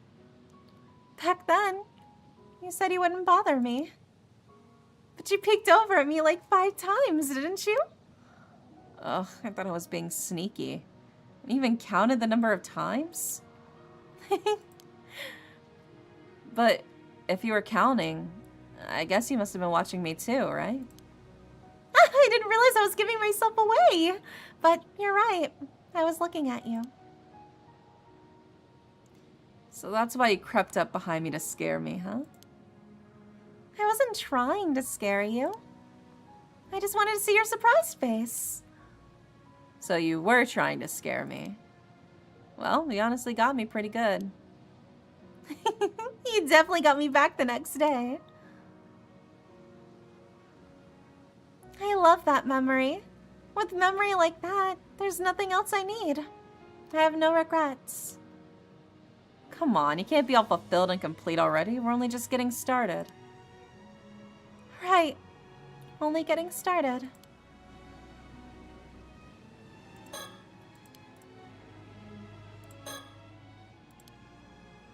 God, my heart won't stop racing. I've never felt this way before. At first, I thought it was simply because we were both immortal, that our closeness was a feeling of kinship. But it's more than that. I've never gotten along with someone so well, especially someone who's lived such a different life from my own. It feels like I found a missing piece of myself. My heart is whole when I'm with her. Our very souls are in harmony. Well, okay, that might be pushing it a bit. Even Gran saw how compatible we are and urged me to get married already. That was too embarrassing to tell Sato about, though. There's no way I can lose her.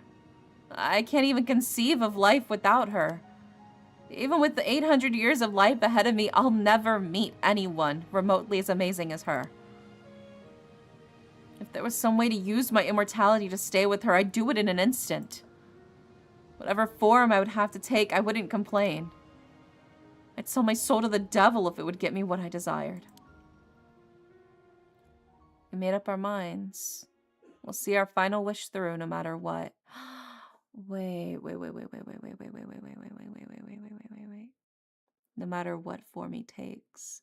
Is he gonna take inspiration from what's her name's husband? The other mermaid? Because remember, the housewife, her husband basically gave up his mortal body so that she could use his mortal body to become human. And then he basically had his body transferred into that of like an animal. So theoretically, couldn't he do the same thing? Though I guess he's also mortal, so he also doesn't physically have a body. But maybe they could both do the ritual and then they both turn into animals and they both, I don't know, run off into the forest or something. Who fucking knows? We made up our minds. We'll see our final wish through no matter what. Yeah, they're up in the stakes at the very end.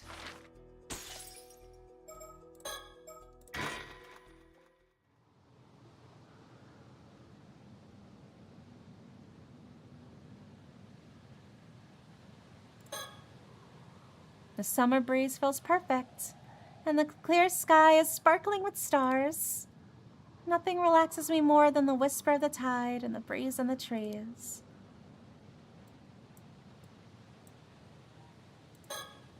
Yuza is silently gazing out at the dark sea. I wonder what he's thinking about. I suppose he's seriously considering what lies ahead of us. I really need to do the same.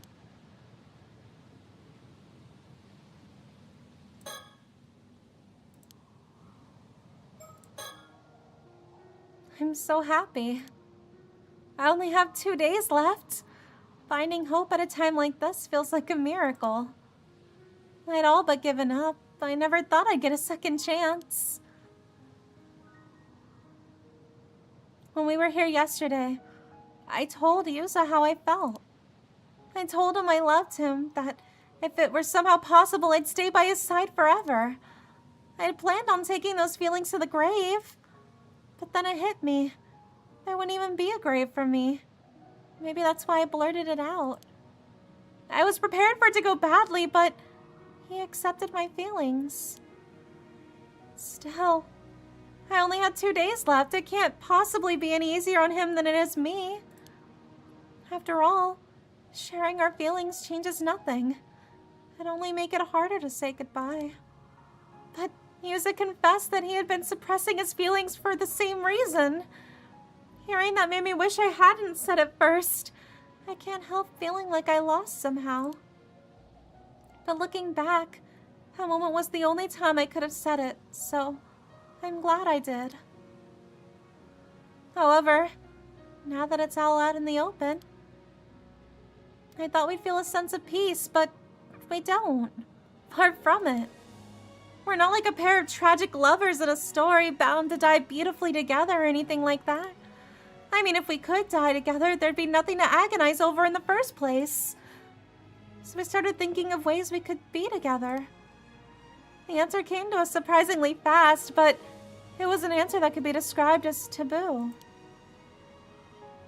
Yusa asked me if I was sure I wanted to go through with it, but honestly, I didn't need to think twice. If that's what it takes, then so be it. All I want is to be with him.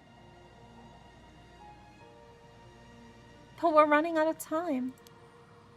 Although, even if we had more time, the odds of our plan succeeding are almost zero anyway. Part of me wishes we made this plan much earlier. But maybe I needed this time for my feelings to reach their peak. Maybe this is just how it had to be. Better to think we made it just in time. I'll keep fighting this fate until the very end. What are you thinking about? Huh? Oh, just our height difference. Oh? My height's been bugging you? Well, you know, we're gonna be like this forever. Don't worry. Even with 15 centimeters between us, you look great, Yuza. Thanks, but that doesn't make me feel any better. Hey, it's not your fault you were only in middle school when you became immortal. Nothing you can do now. You'll just have to live with it. Man, if only it had happened 1 or 2 years later, I'd be at least 5 centimeters taller. Wait, even then I'd still be 10 centimeters shorter than you. Wow, that's crazy. Sorry for being crazy tall. That's fine. I don't care if there's 15 centimeters between us. You're still my adorable Sato. She loves her short king, it's true. It is very cute. Their relationship is growing on me. They're very cute. I do enjoy their dynamic. Thanks, but that doesn't really make me feel any better. Still, you must have studied a lot back in your time, huh? Yeah, I was taller than most adult men back then. From what I can remember, I think everyone found me a bit creepy. Sorry to hear that. It's not like you could help it. Well, they treated me like some kind of monster because of it. Most people just straight up avoided me. That's awful. On the other hand, I do remember at least one person back then who kept trying to woo me. Who was that? Sounds like someone's jealous. Hey, I ain't the kind of guy who obsesses over his girlfriend's past. What's done is done. Nice line. I bet you've been wanting to say that one for ages. Still, I mean, you've been alive for so long, there's way too much history to worry about. Fair point. Honestly, I barely remember him myself. Although, I don't think I liked him all that much. He was just somebody important I couldn't say no to, or something like that. Huh? Really? That's good to hear. At least as far as I remember. Anyway, I thought you didn't care. Well, I guess you having so much more experience under your belt makes me feel a bit out of your league. I see. Well, I'm the one who confessed to you, so I guess we'll call it even for now. Right, that works for me. Not sure what's even exactly, but I'll take it.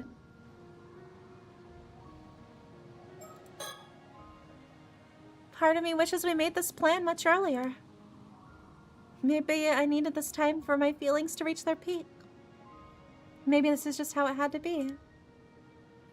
Better to think we made it just in time. I'll keep fighting this fate until the very end.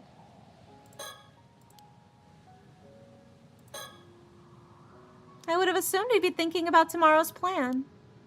I guess never imagined he might be thinking about what comes after that. He's so sure we're gonna succeed. Knowing that makes me feel so much more confident. His easygoing attitude is actually reassuring right now. I'm so glad he's here with me.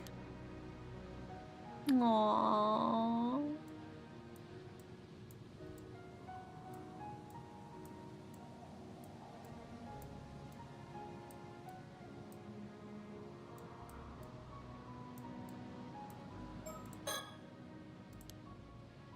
My heart won't stop racing. I've never felt this way before. I didn't think I could feel something new after living for 800 years. The fact that he's an 800-year immortal too probably has something to do with it. With him, I feel safe. There's nothing I'd be afraid to tell him. But that's not all there is to it. There are some people you can know for decades and still not fall in love with them. And there are others you know you can't live without barely a second after you've met. Even a bond that's lasted centuries can fall apart in a single day. Love isn't measured by time. Maybe it's too much to say we're soulmates, but that's just how it feels to me. Even Suyu's been saying we should get married because we're clearly made for each other. Not that I told Yuza that. It'd be way too embarrassing. I don't want to say goodbye to Yuza. It feels like I've waited 800 years for him, and now... A lot of things might be destroyed tomorrow. Everything the islanders have been protecting. Heck, even some relationships might crumble. But still, we're going to do it. We've made up our minds. We'll see our final wish through no matter what.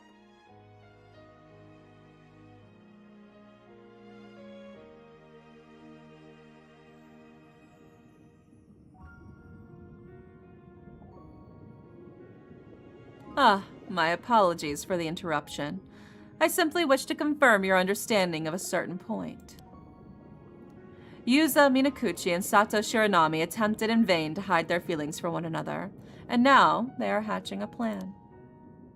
Considering how much you remembered already, I'm certain you recall this fact as well. So, let me ask you. What can be done to intertwine two lives that were never meant to stay together?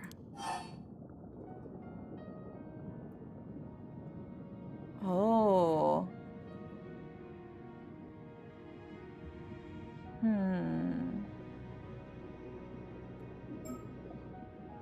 So... Yuza, Sato, and...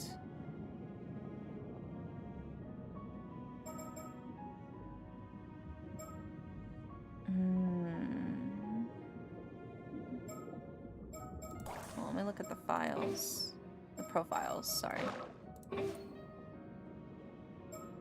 Because Tsuyu...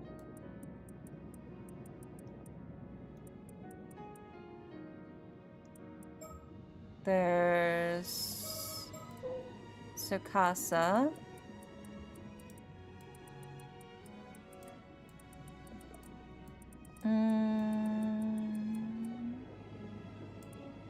And Azami.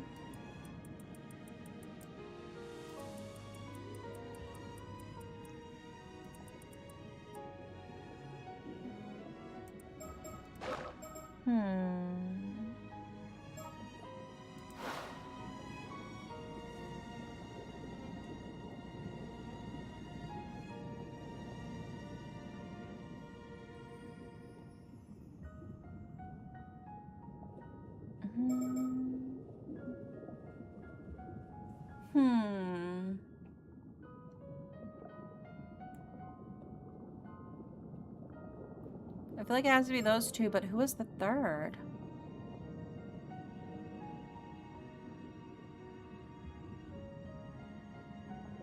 I don't see how it could be Shotaro, so we can eliminate Shotaro. But Azami, Tsukasa, and Tsuyu.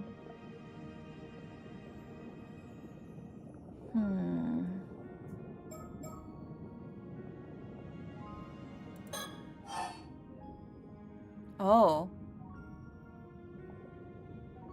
Must...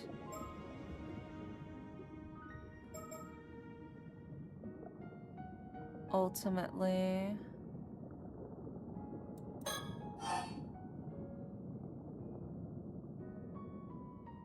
be shaved bald. Oh.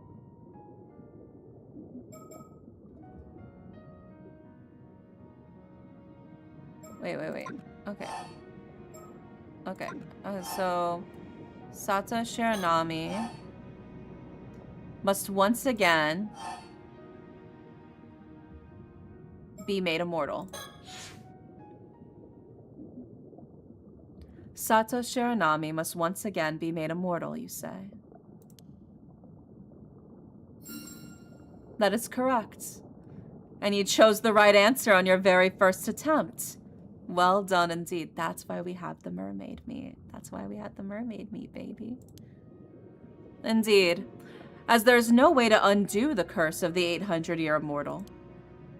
The only way for them to remain together would be to somehow obtain the flesh of a mermaid. They believe they have no choice but to make Sato Shiranami live for another 800 years. As such, the plan they hatched was to obtain a second helping of immortality. A truly radical concept, such a method goes against the very laws of nature, but it's not my place to judge. Please enjoy the continuation of their story.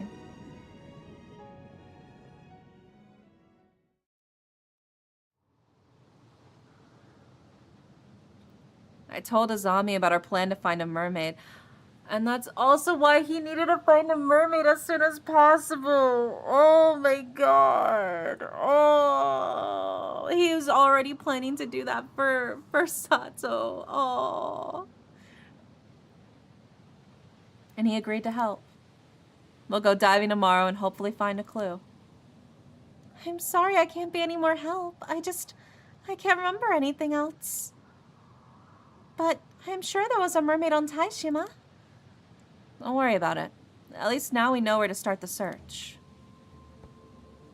It really seems like my mom had some connection with mermaids though, huh? Definitely. Suya showed me that scale and it really does look like it came from a mermaid. How strange would it be if it turned out your mom was actually a mermaid all along? Yeah, but even I think that's a bit of a leap. If I start diving in the Southern Sea, people are bound to start talking about my mom again. Which will give us the chance to hear more details that we might not be aware of. That's the hope, anyway. I tried to keep my head down as much as I could until now, but I can't stand idly by anymore. Lately, there's been talk around the island of ominous signs. Maybe that'll work in our favor? You mean people talking about the storm coming? Yeah, that could just be the push we need. Also, about the person you said you met today. Yumiko Shiki from the Paranormal Affairs Bureau, was it? She definitely seems to know something. Yeah, there's something suspicious about her. I think she didn't pay much attention to me because she knows I don't have much longer to live. But she apparently has the power to detect immortals, and when she finds them, she locks them up somewhere. They've been watching me too, so they might already have their suspicions. I'll be careful. It's pretty wild to think that we're being hunted by the government authorities, though. I guess people like us really can't be allowed to exist. I don't think they'd be too happy about us searching for mermaid flesh, either. It'd be great if we could somehow get some information out of them. That might be difficult. We don't even know if they'll be coming back to Kamishima tomorrow. True. I guess we could always go to the mainland. Yusa? Yeah? Do we really have to be so secretive about it? Couldn't we tell Tsukasa and Azami everything and ask them to help us? It's not that I don't trust them, because I do, but it's just... The more people there are that know a secret, the more likely it is to come out. If people find out there's a way to become immortal, it would cause a total uproar. Even the police would be after us then. Heck, every person who wants to live forever would be looking for us. They can't force Azami and Tsukasa to get caught up in all that. You're right. If anyone's gonna get locked up, it should be just us. Exactly. That's why we should keep our mermaid search as quiet as possible. Besides, if we told anyone else, it'd be harder to keep the fact that you're an immortal girl hidden. But won't it all come out when the police come around asking questions? I guess I can just play dumb and pretend I don't know anything until they come up with some solid evidence. We probably shouldn't let people know about us either. It'll just make it harder for us to continue our search. Yeah, I guess you're right. Let's try and stay apart as much as possible from tomorrow on, just to be safe. As of now, I doubt anyone knows of our relationship. Yeah, bro, we didn't even know of your relationship. Yeah, I'm sure no one's caught on yet. Let's avoid all unnecessary contact while we continue searching for mermaid flesh on our own. We can set specific times to meet up and share information, but we'll have to make sure no one sees us together. Right. I'll avoid interacting with you in public. If we need to contact each other in an emergency, we can leave some kind of signal at a place we often walk by.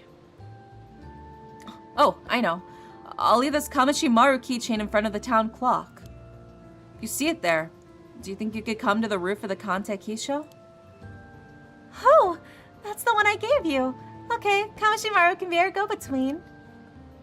Oh, I guess that gives us 2 days to find what we need. I know it'll take a miracle, but we just can't give up. Right!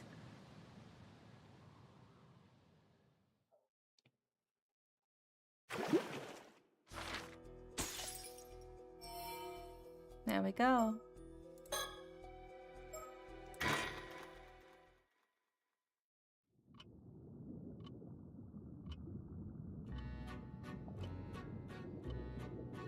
All of your efforts have been truly remarkable. The fact that you are seeing this means all of Yuza Minakuchi's wishes have been fulfilled. You have overcome countless hardships and resolved every dilemma. Congratulations. Now then, as you may be confused as to what exactly has transpired, please allow me to explain. Yuza Minakuchi's true objective was to obtain the flesh of a mermaid. This was to fulfill his oath of making Sato Shiranami immortal again before her imminent demise, that they might live 800 more years together. However, who could have expected multiple curses to strike Kamishima at that very same time? Yes, I'm referring to the curse of the raging waves, born 4 centuries ago, and the curse of Tomoshige, which had built up over 800 years. While such calamities would appear to offer naught but misfortune, as luck would have it, these curses were blessings in disguise. They led Yuza Minakuchi down a path that would otherwise not have been possible. One could very well call it a miracle. The key to all of this was, of course, your efforts. Now, I shall describe each pivotal event of the story in its order of occurrence. One fated day, August 7th, Yuza Minakuchi went diving and searched Kamishima for leads to find a mermaid. However, that night, Kippei Ikoma set Kikuko Tsutsui as an assassin to cause the tragedy of Kamishima, thereby allowing him to capture Sato. This shifted Yuza Minakuchi's priorities away from his search for mermaid flesh, as he is tragically killed, and his mission ends in failure. It would seem that fulfilling his wishes was never in the cards, and he instead met with a terrible fate. However, the consciousness lingering within his severed head witnessed something inexplicable. It was the sight of his 800-year immortal body regenerating a new head.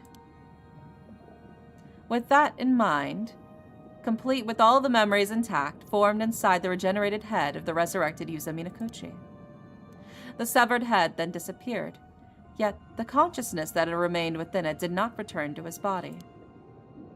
Rather, it became a spirit that crossed over to the afterlife, what some might call the eternal world. Thus was another consciousness separate from Yuza Minakuchi's primary body formed. And that separated consciousness was you. You once asked, who am I? But may I assume the answer has now become clear? The separate consciousness of Yuza Minakuchi remained in the eternal world despite the firm resolve it held, growing ever more anguished over its failure without knowing what had occurred afterwards. It clearly desired to find a way to return to its past self and explain the situation before this failure could take place.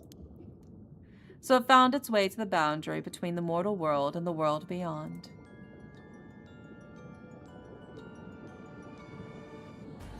That is to say, it found its way here, to Ryugu. This is the place you laid eyes upon at the very beginning. This is where your duty began. The fact that this place just so happens to be where mermaids reside turned out to be a stroke of luck. But because you would lose all memory of this fact once you passed through the gate into the mortal world, I stepped in to humbly guide you along your path. Then, as a spirit, you encountered Yuza Minakuchi during his dive to the bottom of the sea. Because you resembled a phenomenon known as a tomokazuki, you were referred to as such. Needless to say, you were not a tomokazuki. Yet, that is how you possessed Yuza Minakuchi and shared your fragmented memories with him. Even so, it was not enough. In your spirit form, you had the ability to use the story chart and travel across space and time to possess other individuals. You entered the minds and memories of various people, jumping between each in turn as you earnestly sought to realize your goals. And that is how things progressed behind the scenes during the story. You have fulfilled your role and will now return to the world whence you came. After you reviewed what has become everyone following the events of this paranormal site will finally draw to a close. Thank you very much for your diligent attention.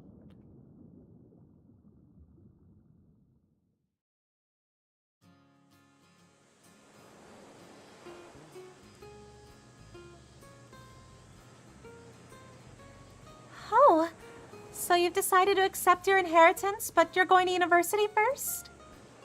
Uh-huh. The wheels are in motion for me to take over the family business after studying really hard at university. Your whole life must be undergoing some major changes. Are you managing okay? You don't have too much on your plate? Actually, about that. Get this. Turns out my mom used to be a certified public accountant. I had no idea. Anyway, the plan's for Ma to manage all the assets while I'm studying my butt off.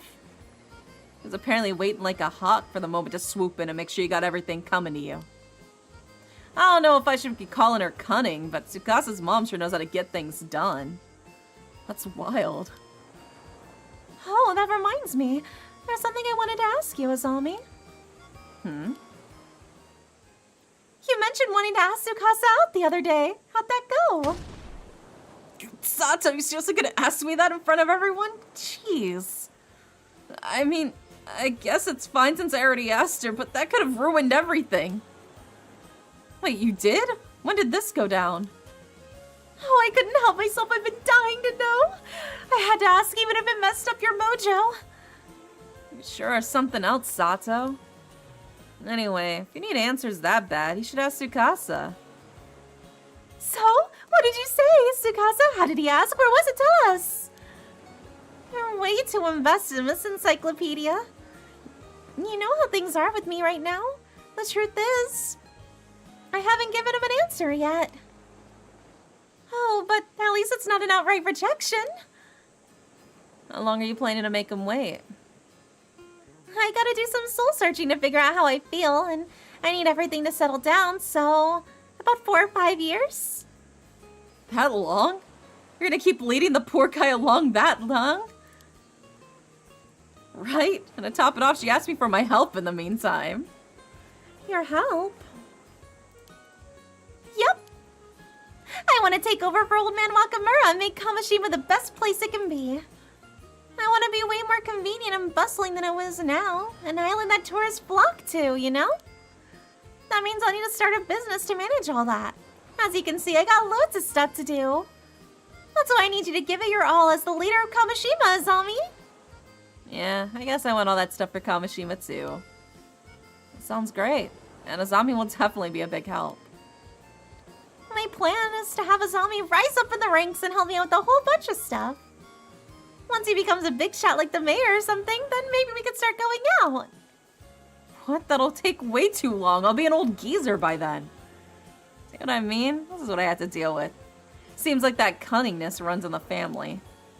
Well, you got something to strive for now. Good luck with that.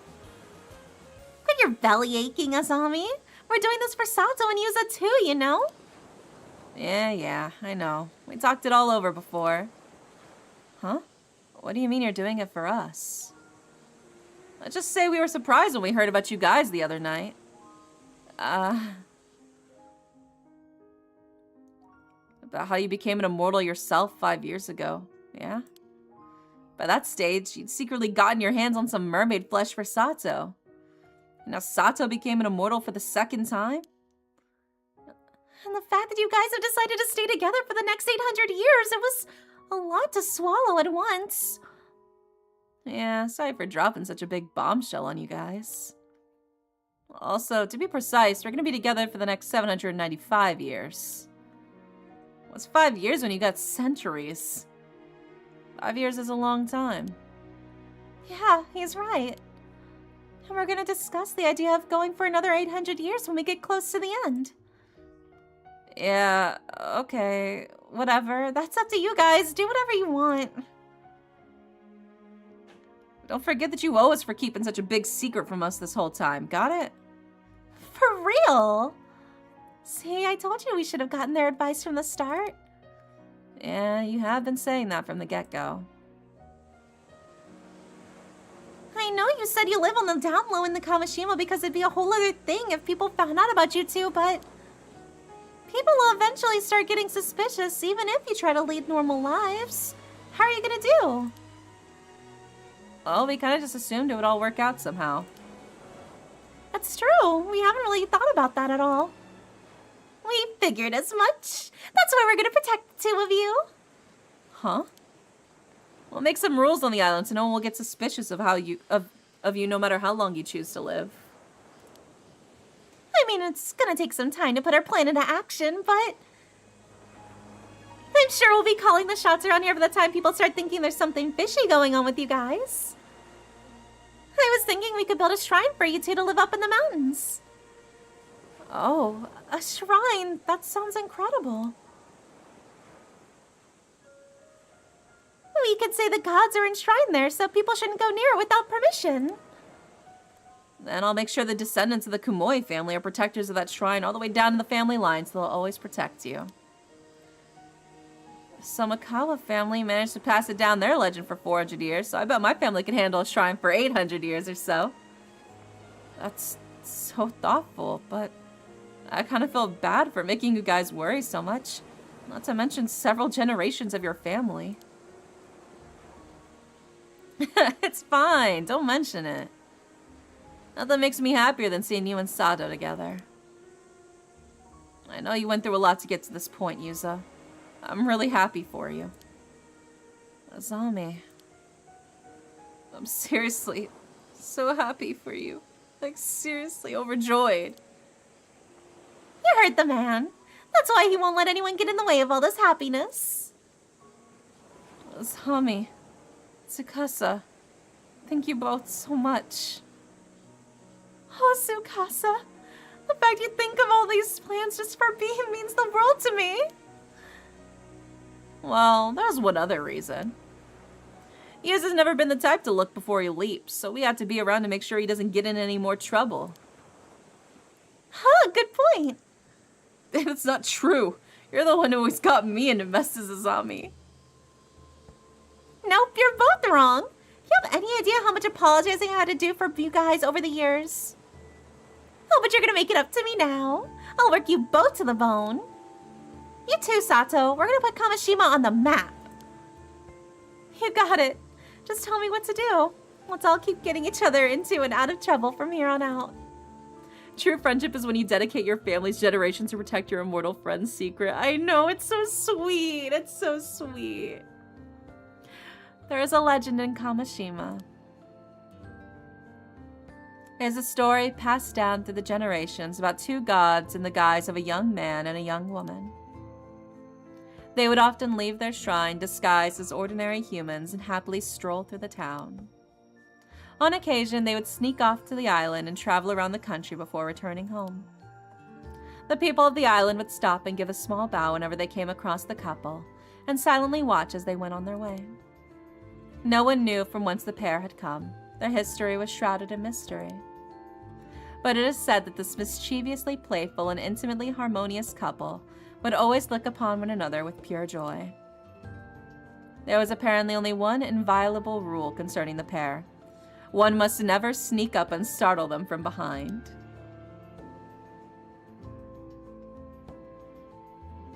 Several decades after those events, the country has seen 2 new emperors reign, and people have any detailed knowledge of those fateful days have grown few and far between. Now, the Kantei Kisho ruins of Kamishima have become a sacred place for lovers, with couples flocking to it to strengthen their bonds.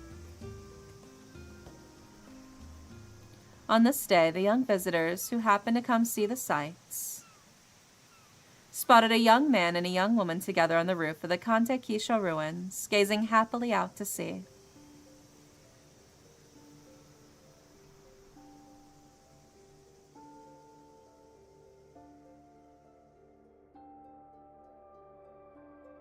Oh, look at how much Kamashima's grown. Yeah! Oh, that was so sweet. I love that ending. I love a romantic, happy ending. And it makes so much sense, too, because they had Orihime and Hikoboshi as well as part of the lore. That's literally like my favorite fucking folktale, dude. Oh, dude, I'm gonna cry. Oh. They are Orihime and Hikoboshi.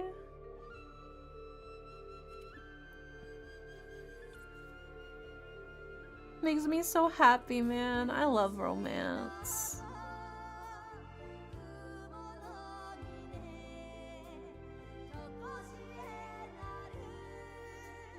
This shit sparks joy. This is so good. Feels good, like Sailor Moon level romance. Yeah. Oh.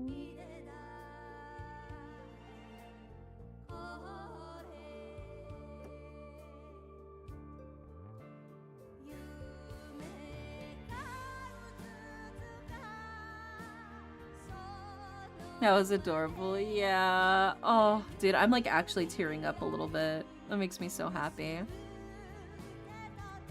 That was such a good ending. I'm so satisfied. There's something about just like a genuinely satisfying ending. Everything's resolved. Everything's taken care of. Everything's been explained. They got their happily ever after.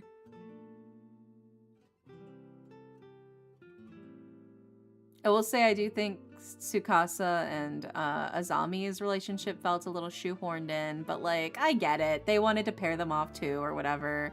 I get it, even though I feel like they should have developed their romance. I'll let it slide as more Tsukasa being cunning in her desire to protect her friend Sato. She's doing it for the plan.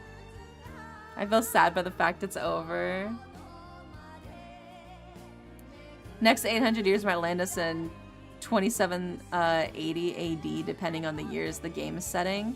Well, the game takes place in the 80s? Is that the 70s or the 80s? I think it's the 80s.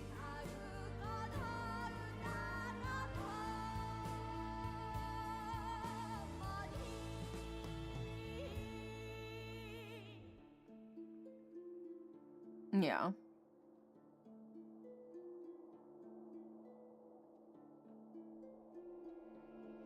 I do want to know more about the storyteller. I hope if they come out with a third game, I hope we get more of a focus on the storyteller. I want to know more about the storyteller. I know he's hot under that mask. I know he's hot under that mask. I need to know more.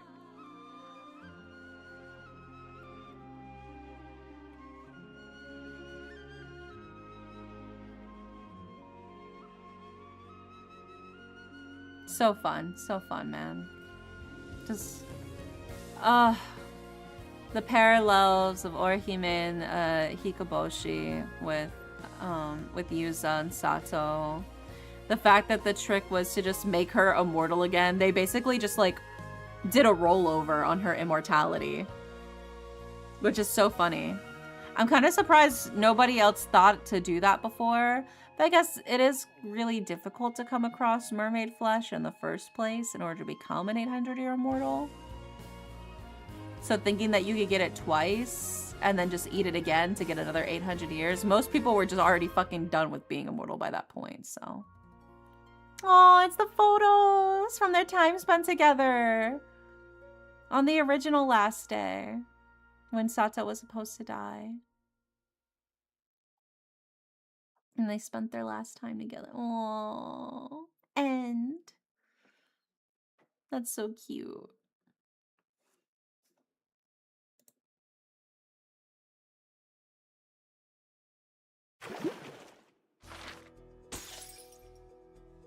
There it is. The end. My heart is full, man. My heart is full. All right. Well, who are we gonna raid? who are we headed towards? Who's online right now? Oh, you know, Harper is playing Phantasy Star. Maybe we'll raid Harper. Why not?